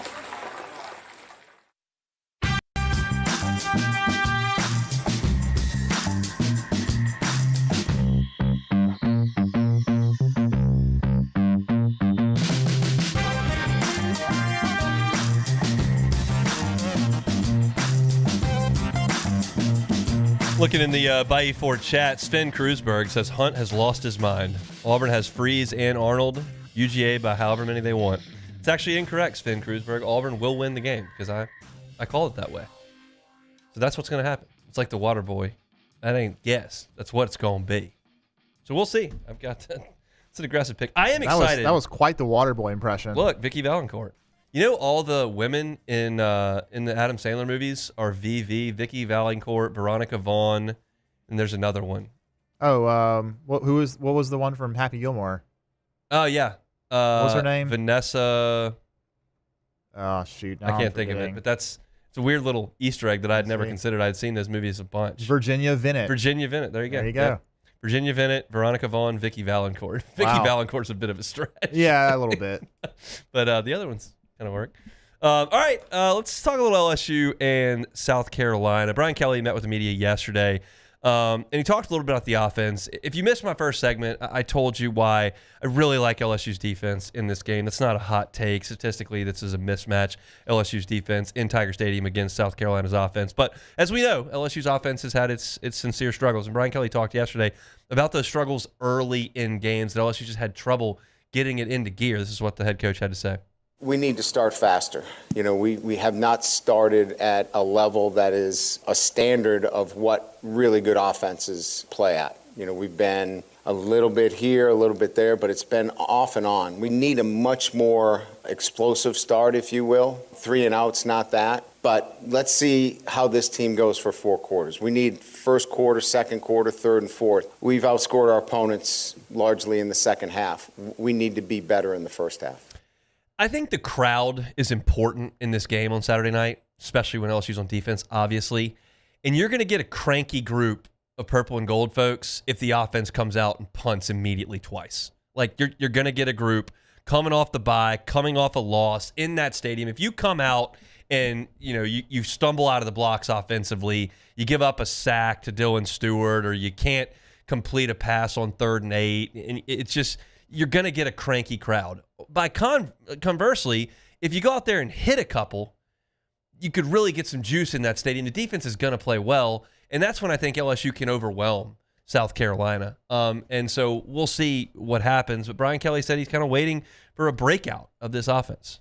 You know, if you look at the way we played the game the last 2 games, it's been much more aggressive on 4th down. You know, I feel like our offense is ready to break out. I don't want to hold them back from that perspective, that we go in with this mindset of punt it deep, hold them down there, wait for a turnover. I don't think we're going to play that way. We're going to play to the assets that we have on offense. So I'm not going to go into the game thinking, this is a low-scoring game. Keep the points down, kick field goals. I think we go in there with the expectations, kind of the question that was asked earlier, is that my expectations are we're going to continue to progress offensively and be much more consistent for 4 quarters. That's an interesting bite, because if you've been listening to me for the last few weeks, I've talked about how Brian Kelly, now that he's been here, this is his 4th year, like we know, we're kind of learning the language, understanding how he treats the media. And he's pretty honest. Like, I find him to be honest. He's honest about injuries. I think he's pretty honest about what goes on in the football program. Gives a lot of access, and I think he's pretty honest. So I think you can take most of what he says at face value. It would surprise me if LSU was overly aggressive in this game. You probably need to do that against Ole Miss. You might need to do that next week in Nashville against Vanderbilt. Come out and be aggressive because you're going to have to keep up with some points. I figure Vanderbilt's going to score a little bit. In Tuscaloosa, like Ty Simpson and that offense are probably going to score a little bit. I don't know if Lenora Sellers in South Carolina is going to score a lot. So I'm not real interested in giving them a short field because I wanted to go for 4th and 1.5 with an offense that doesn't run the ball very well. Like, I'd rather punt that. So he talked early in the season about, hey, we're going to be, a little bit more confident in our defense. We're going to play maybe a little bit more conservatively. Talked about the punt in the second half against Clemson where the analytics said to go for it, and he decided to punt and try to pin Clemson deep. It would surprise me if they came off of that. Now, he's saying they are. And I'm telling you, he's generally pretty honest. So maybe LSU does play a little bit more aggressively to quote-unquote break out. But that would surprise me a little bit. But LSU does need to get off to a better start offensively, and they've got to play better on offense. They've just got to find something. And this is where I start to talk about the offense in the big picture. You've had a bye week. You gave Garrett Nussmeier a week off. You probably get Caden Durham back. Trey'Dez Green's healthy. South Carolina's defense is just okay. You need to see a step forward, big picture. You need to see a step forward, big picture. Meaning, for this team to accomplish some goals, to get to 10-2 potentially, to try to get in the playoff, maybe 9-3 is in the discussion. We'll see. But I think 10-2 is probably where you need to get. There's a lot of people that are driving around looking at me going, they're not getting to 10-2. They can't score. And I'm not here to disagree with you completely. But I'm going to leave the door open until it's closed, right? So if you're going to get there and you're going to be better on offense and you're going to give yourself a chance to go to Tuscaloosa and win, give yourself a chance to go to Norman and win, give yourself a chance to beat Texas A&M here, go to Vanderbilt and win, give yourself a chance to keep up with Arkansas, who probably will score some points in Tiger Stadium. You need to start that process this week off a bye. Hopefully, Garrett Nussmeier looks pretty healthy. Hand up. I told you after Southeastern I thought he looked good. I thought he was healthy. And I told you that was regardless of competition. I gave you all week against Southeastern. I said, I don't care what they do on offense because this is an FCS team that can't keep up. But it was more about what it looked like. Nussmeier did throw a deep ball out there that drew a pass interference for Chris Hilton. He did throw that ball across his body in the back of the end zone. But then you come out against Ole Miss and Chris Hilton's flying by the defense and you can't get it out there. Got to find something on offense that makes you feel like you're moving in the right direction. And this is a team you can do it against coming off a bye in your home stadium. I've given you some keys to this offensively all week. I think Trey'Dez Green is a huge key in this game. Got to try to get him involved, to get him some easy throws and catches, get him the ball in the red zone. He's a touchdown maker. 2 in the bowl game against Baylor. Get him the ball. You've got to find something in the ground game. Maybe it's Juwan Johnson in the Wildcat. Maybe Caden Durham gives you a little bit of a spark. Maybe you run some power formations. Matt Flynn's talked a lot about that. He believes in it. He knows a lot more than me. I don't know much about that.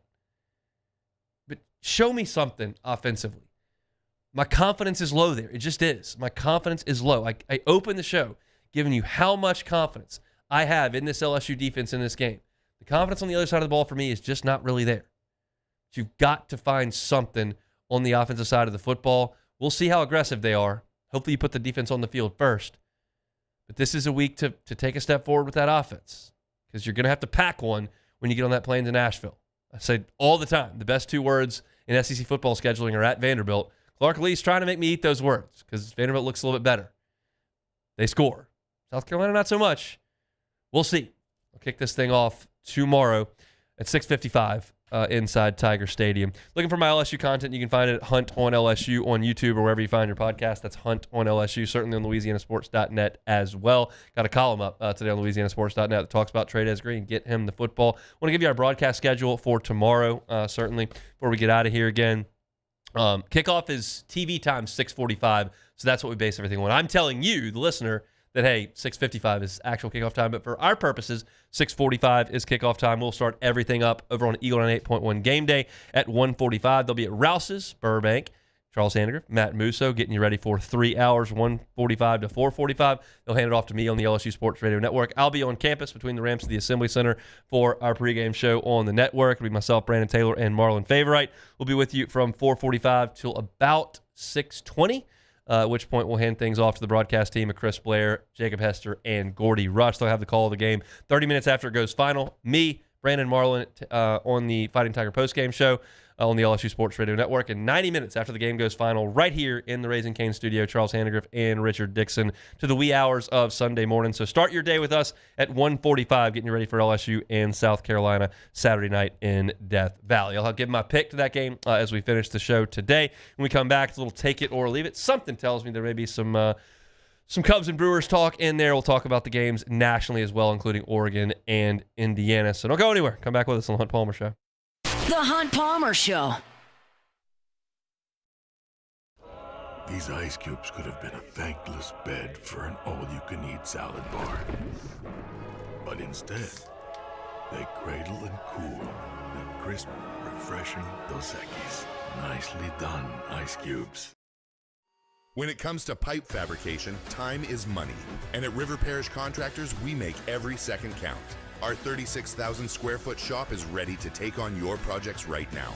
With experienced welders, precise fittings, and fast turnarounds you can trust. Whether it's a single custom spool or a full-scale run, we have the capacity and the skill to keep your job on schedule.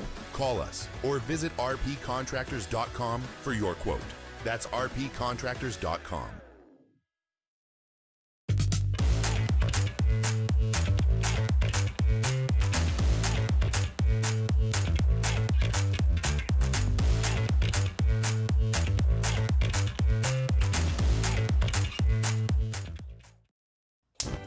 Looking for cleaner energy? Propane is energy for everyone. And when you're cooking with clean, affordable propane, you're cooking with gas. In the wintertime, nothing heats a home like Louisiana propane. And when you need hot water, propane's got you covered. Oh, and you won't regret that propane generator when the power goes out. I'm Miss Louisiana, Gabrielle McLeod, and to find more information and to find a propane dealer near you, visit louisianapropane.com. Men, age is just a number. Don't let it dictate how you feel. Goodwood Men's Sexual Wellness has anti-aging services that can help you look and feel your best.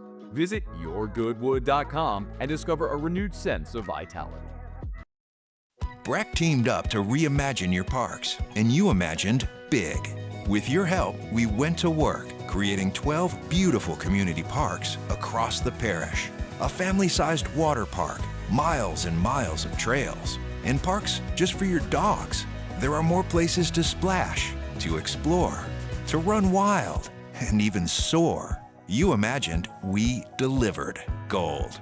Breck, your #1 park system in the nation. Trust isn't given, it's earned by showing up, leading the way, and performing at your best when it matters most. Our Lady of the Lake sports medicine experts know what it takes to improve performance and build champions at every level. That's why LSU chose Our Lady of the Lake as its championship health partner, trusting Louisiana's best medical team to care for our state's best athletes. From championship athletes to everyday champions, trusted care starts here. I trust the lake. Hi, this is Beth Serena. Welcome to my pool.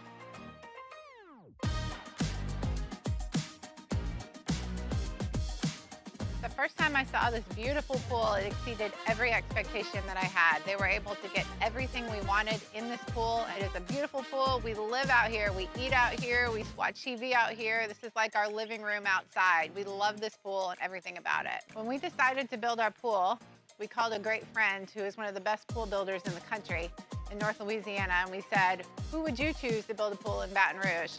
And without a hesitation, he told us Russell Pools. He said their history, tradition of great builds, great pools was unmatched. So of course, who did we call? Russell Pools. The advice I would give to anyone looking to build a pool is first call Russell Pools. They'll do an incredible job. It'll be incredibly organized. It'll be time efficient. And you will have your pool in no time.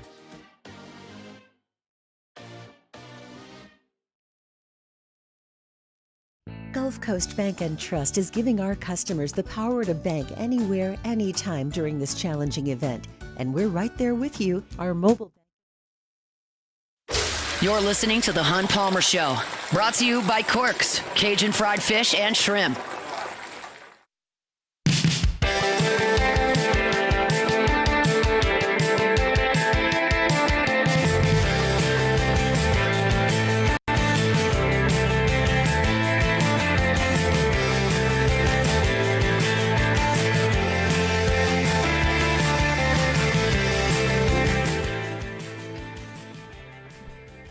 Chugging right along here on the Football Friday edition of the Hunt Palmer Show. Matt Moscona going to follow me up. He'll be on remote at Don Juan's Cigar Bar this afternoon. Saw Matt at Football Friday over at the Cook. Had a great time with the Alumni Association. Sat down with Todd McClure, Russell Shepard, Brad Wing. It was a big old time there on campus. Looking forward to getting back out on campus tomorrow for LSU and South Carolina. Full breakdowns of that game available on demand from today's show, and we'll pick it coming up here in about 15 minutes. What we have to do right now, though, is play a little Take It or Leave It. Take it or leave it. Take it or leave it. Presented to you by Flight by Yingling, the next generation of light beer, crafted by America's oldest brewery. Today's hottest stories in sports, news, and sometimes even Hunt's life. The question is, will he take them or leave them? Just about quitting time on a Friday. It means just about time to crack open an ice-cold Flight by Yingling. It is the next generation of light beer. 2.6 carbs, 95 calories. It's going to be a warm game day again. It's middle October, but it's still warm. If you're looking for a cold, light beer to have tomorrow on campus, Flight by Yingling needs to be your choice. You can pick it up wherever you find your alcohol. It's Flight by Yingling, the next generation of light beer. All right, first one here, Indiana. Going on the road to Eugene, taking on number 3 Oregon. Kurt Signetti gets his first signature win at Indiana on Saturday. Take it or leave it. I'm going to leave it. Not at Allison. That's a deal. I'm just going to take Jimmy's and Joe's, and Oregon's got a truckload of them, and I don't believe that Indiana does. So, look, it's a good team. He's doing a good job coaching them. Their quarterback is good, but you're talking about an Oregon team that's just much better than Indiana talent-wise from 1 to 30. So give me the Ducks to win that game. I do not like Indiana there. All right, next one. The Phillies pitcher choked last night. Take it or leave it. I'll take it. He panicked. He just panicked. I don't have another way to say it. I was kind of conflicted last night because I was at a local establishment watching the games. I was there to watch the Cubs with a buddy who was in town. And because of the way that they handled their television programming, both TNT and TBS were on Dodgers-Phillies until that game was completed. So I was literally sitting at this place watching on my buddy's phone, watching the Cubs game, and we needed that game to end. So for the Cubs purposes, I think it would be better for the Phillies to win because they're probably not as good as the Dodgers. So probably needed the Phillies to win in case the Cubs do win in advance of the NLCS. And at least them maybe win that game to push the series a little bit longer. But I wanted to watch the Cubs on the TVs in the restaurant. And I needed that game to end, and it did. But all he had to do was throw the ball to first base. He had plenty of time to throw the ball to first base, and he just panicked. He didn't catch it cleanly. He was in a rush. The catcher's pointing to first. He airmails it. It's going to be a long, cold offseason for that Phillies reliever there. Got to throw the ball to first base in that spot. Yeah, that's a tough one, man. He's a young guy. He's only 24. Has pitched well in the regular season for him, but that's a big spot. He made the pitch to get out of it. It's a ground ball back to him. He just panicked. All right, next one. Deion Sanders had another blood clot surgery this week. This is his final season as a coach. Take it or leave it. I'm going to leave it, but I don't feel great about it. I mean, the thing about Deion is he's been very open about this. He wanted to coach his kids. They're gone. So unless the Browns are going to hire him, I think there's a chance that his kind of passion is running low on that. And Colorado, not surprisingly, is not very good this year. And he's just got a lot of issues. He's got a porta potty on the sideline now. He's wearing Depends. He can't walk properly because he had his toes amputated. Like it's a tough scene for Deion. It's so sad because a body that gave him so much greatness is now taking away the later years. It's sad to watch, but all those health complications, that's a full-time gig, man, in terms of running a college football program. And when you're in and out of the hospital like that, it's taking its toll on him, I think. Yeah, you have to wonder what his motivation would be to continue to do this year in, year out at a place like Colorado where he's going to be able to bring some guys in because of who he is, but you're not going to have Travis Hunter. Yeah, you're not going to have a big NIL budget there in Boulder. So it's a question of what is really motivating him to continue to do this, and I'm kind of with you there. I would be surprised if he lasts another season there. Incidentally, just as we're on the Deion deal, I'm watching that Cowboys documentary on Netflix, which has been good. It's brought back a lot of childhood memories. I haven't finished it yet. I'll probably talk about it a little bit when we finish it. But the way those 90s football players and coaches talk about Deion is still amazing. It's been 25 years since then. I mean, longer, 30 years since the middle of his prime. And they're like, there was no one on the field like him. No one. In an NFL football field, no one was like him. He was special talent. All right, next one. Blake Groupie will have a perfect Sunday. Take it or leave it. I mean, I'm leaving that. No. Leave it alone. He misses every week. He does. I'm sick of watching that.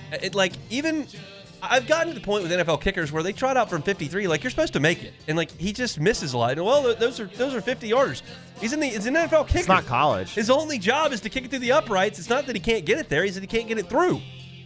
He needs to start making more kicks. If he misses one this week, I think you've got to go Charlie Smith. You got to because we saw this. We saw it with the Falcons. Younghoe Koo. They paid him a lot of money, and last year he wasn't very good. This year he started off bad. They brought in a guy that was in the UFL, and he went like 5 for 5 in a game. You have to do it. To quote the great George Costanza, they fire people like it's a bodily function. Like coaches will fire kickers for anything. Yeah. And Groupie's got 100 lives in New Orleans. I'm sick of watching him miss.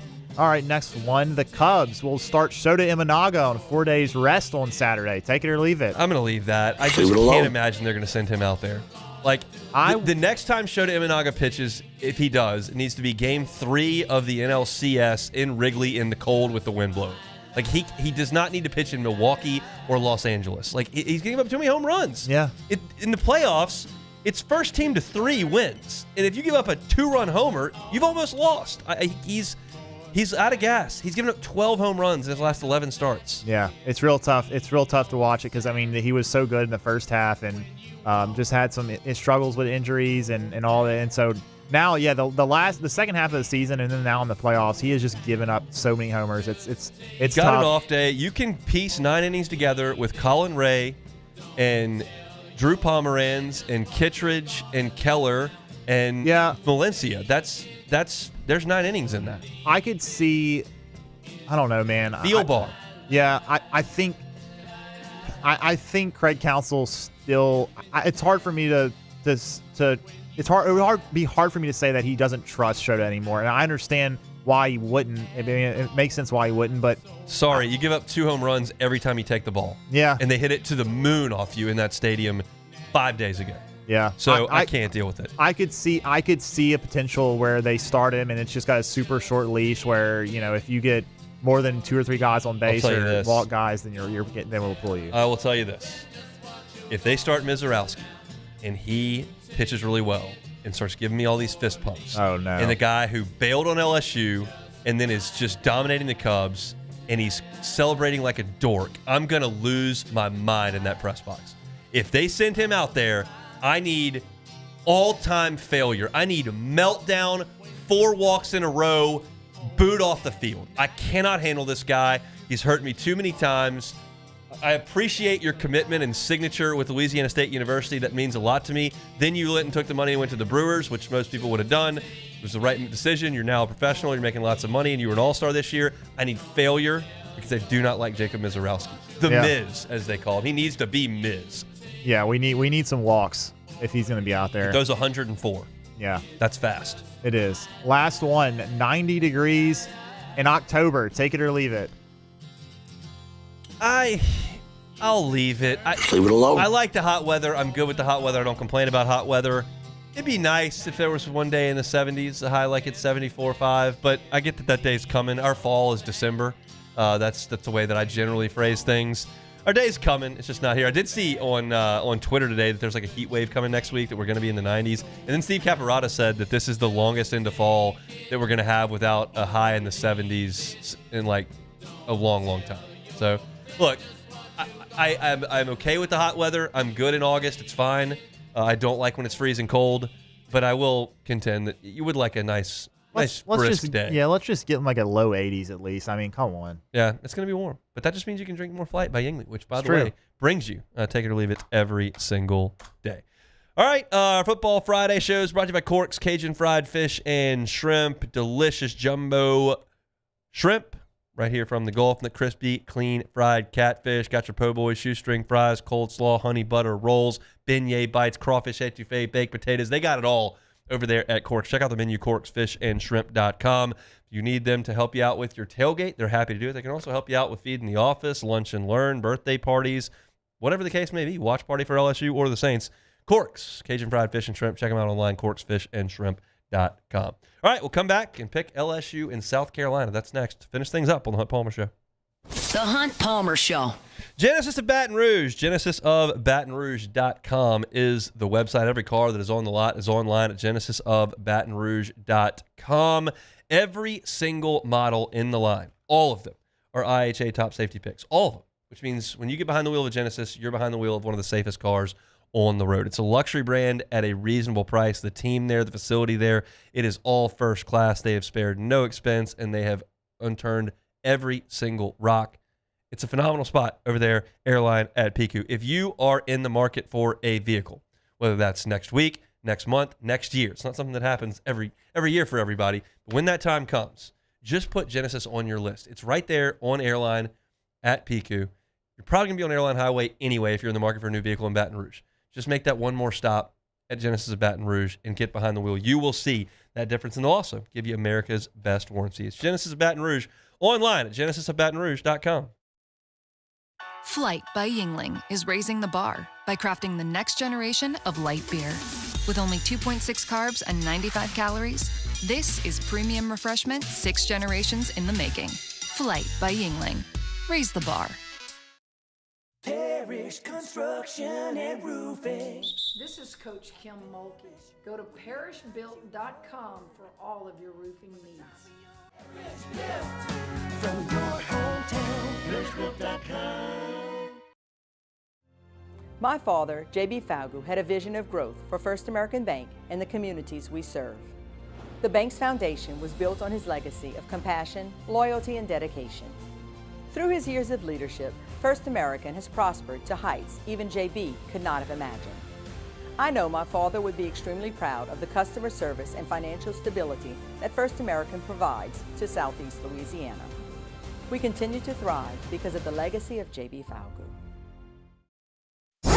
104.5 ESPN Baton Rouge and First American Bank and Trust bring you the Heart of the Game Award, recognizing student athletes who deliver when it counts. Nominate your game day standout at 1045ESPN.com by the 21st. We'll choose 5 male and 5 female finalists, and then it's up to the fans to vote for the winners. Each winner gets a $250 gift card, a custom award, and the spotlight they've earned. Presented by First American Bank and Trust, a banking tradition since 1910. These are the luckiest ice cubes in the world. They could have been a thankless bed for an all-you-can-eat salad bar. But instead, they've been called upon to cradle and cool a crisp, refreshing Dos Equis. Looks like the lucky just got luckier. Dos Equis. Men, age is just a number. Don't let it dictate how you feel. Goodwood Men's Sexual Wellness has anti-aging services that can help you look and feel your best. Visit yourgoodwood.com and discover a renewed sense of vitality. At Ochsner, we know healing is a team sport. That's why we've partnered with world-renowned orthopedic surgeon Dr. James Andrews to create the Ochsner Andrews Orthopedics and Sports Medicine Institute. Whether you're a professional athlete or a weekend warrior, our team of specialists are dedicated to getting you back in the game. So whatever your reasons are for reaching your personal best, we've only got one: you. Ochsner Andrews Institute. Long live you. Family owned and community driven. Service Chevrolet Cadillac, a legacy you can trust since 1972.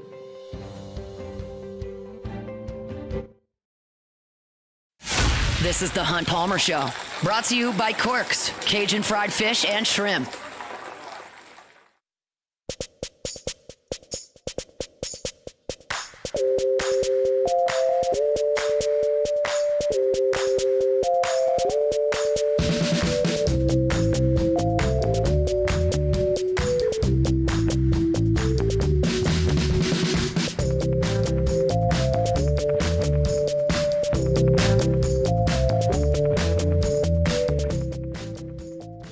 Football Fridays here on 104.5 ESPN Baton Rouge, live and local all day long. We start at 7 o'clock with the Off the Bench boys, Jacob Hester and Matt Flynn. They're with you 7 to 10 from Rouse's on Burbank. They hand things off to the Live at Lunch crew from Rufino's 10 to 1. And then they hand it off to me at 1 o'clock, 1 to 3. Matt Moscona AFR 3 to 6. 6 o'clock, Louisiana Prep preview. That's until 6:45, where generally speaking, they hand off to Catholic High football. Believe the Bears played last night, so that is correct. I don't know what the protocol is this evening, but Cade will be on at 6 o'clock for Louisiana Prep preview coming your way to get you ready for all the high school football action. Should be an awesome night in South Louisiana for some high school football, so get out there and check it out if you are around a ball game. It'll be LSU in South Carolina tomorrow. Kickoff for that one is at 6:55. We start our coverage at 1:45. Eagle 98.1 game day right there from Rouse's at Burbank and Lee. If you're headed off to campus, invite you to stop on by, see Charlie and Musso, pick up some ice and all your tailgate supplies as we get ready for the Tigers and the Gamecocks. I told you earlier in the show that we picked the Saints to lose to the Patriots. 28-17 was my pick officially for that one. I like the Saints early to hang around. I like the Patriots to wear them down a little bit late and salt that one away by a couple of scores, 28-17. It's finally time now to finish up our discussion about LSU and South Carolina. Every single Monday, I put together a piece on LouisianaSports.net. It is pretty easy reading. It's called Statistically Speaking, and all it is are the numbers for LSU's opponents. I don't add a ton of color to them. I just put a little bit of opinion in there, but it is just all numbers based on the opponent. And I highlight them with the top. If you're in the top 25 in the country, it's green. If you're in the bottom 50, it's red. South Carolina's offensive page looks like a Civil War battlefield. It is just bathed in red. 92nd in the country, 122nd, 95th, 133rd in plays run, 122nd, 132nd in the country in yards per carry. That's almost last. Rushing touchdowns, 95th. Passing touchdowns, 116th. They're awful across the board on offense. They lost their offensive coordinator, Dow Loggins, moved on to Appalachian State, and they promoted Mike Shula, who was their quarterback's coach. Last time I even heard of Mike Shula, he was handling things in Tuscaloosa poorly. And he's handling this poorly. They don't have a running back they can lean on. They have Nick Harbor at tight end / wide receiver, not a lot else. All South Carolina has done well this year is play special teams. Couple punt return touchdowns, blocked a kick. They're running fake punts. They have 6 non-offensive touchdowns. Scoop and score, pick 6. Nothing on offense. They're doing nothing. And that plays right into LSU's hands defensively. It's a great matchup for LSU's defense against this team. This goes back to the first segment we did on this game. If LSU contains its pass rush, doesn't get too far up the field. I talked to Coach Kevin Peoples today for our pregame show interview, and he sung that chorus twice. And we talked to Jamari Butler on Tuesday. He said the same thing. Rush and keep Sellers in front of you. And then if the defensive backs plaster on their guys and don't allow the big play on a broken play, South Carolina's going to have a real hard time moving the football down the field. They just are. I don't see South Carolina scoring a lot of points in this game. And I don't think Vegas does either, because you've seen LSU's offense play, and Vegas has them favored by 9.5. You got to score some points to win by 9.5, or you got to really put the clamps on an opposition. And I think that's what's coming for LSU on Saturday. The offensive side is the other side of the coin here. And I'll just be candid. Like, I don't have a lot of confidence in this LSU offense. We talked to Preston Guy in the second segment of the show today. He felt the same way. I don't like the way the passing game looks. I don't know about Garrett Nussmeier's health. I don't love the way the offensive line's blocking. I don't have any confidence the running game's going to get going. It's a bleak existence for this LSU offense right now to me. When you look at South Carolina's defense, it's pretty average. It's pretty average. They've got a really good player in Dylan Stewart on the edge that LSU's got to make sure that they handle at the point of attack. You cannot let Dylan Stewart change this game materially. You cannot let him get a strip sack. You cannot let him force an early throw from Nussmeier that becomes an interception. You have to deal with him, snap in and snap out, and help Weston Davis, help Tyree Adams, help Carius Kern. Whoever's out there, you got to help him. Don't let him. And if Dylan Stewart doesn't wreck this thing, I don't know that South Carolina's going to. And I think that's the way this thing goes. I expect Tiger Stadium to be a lively environment. I expect the defense to feed that a little bit, and hopefully the offense finds enough to get it done. They found enough to get it done against Clemson. They found enough to get it done in the game against Florida. They didn't do anything to a degree that they needed to against Ole Miss and Oxford. They've had a week off. They've gotten a little healthier. Hopefully they find something. I think it's a little bit of an ugly game. I think it's a game that LSU controls from really start to finish. And I think LSU salts this one away. And I've actually got them covering the number. I've got LSU winning this game 24-9. I think the Tigers really, really make life difficult on this bad South Carolina offense, and the Tiger Stadium crowd overwhelms Lenora Sellers and company.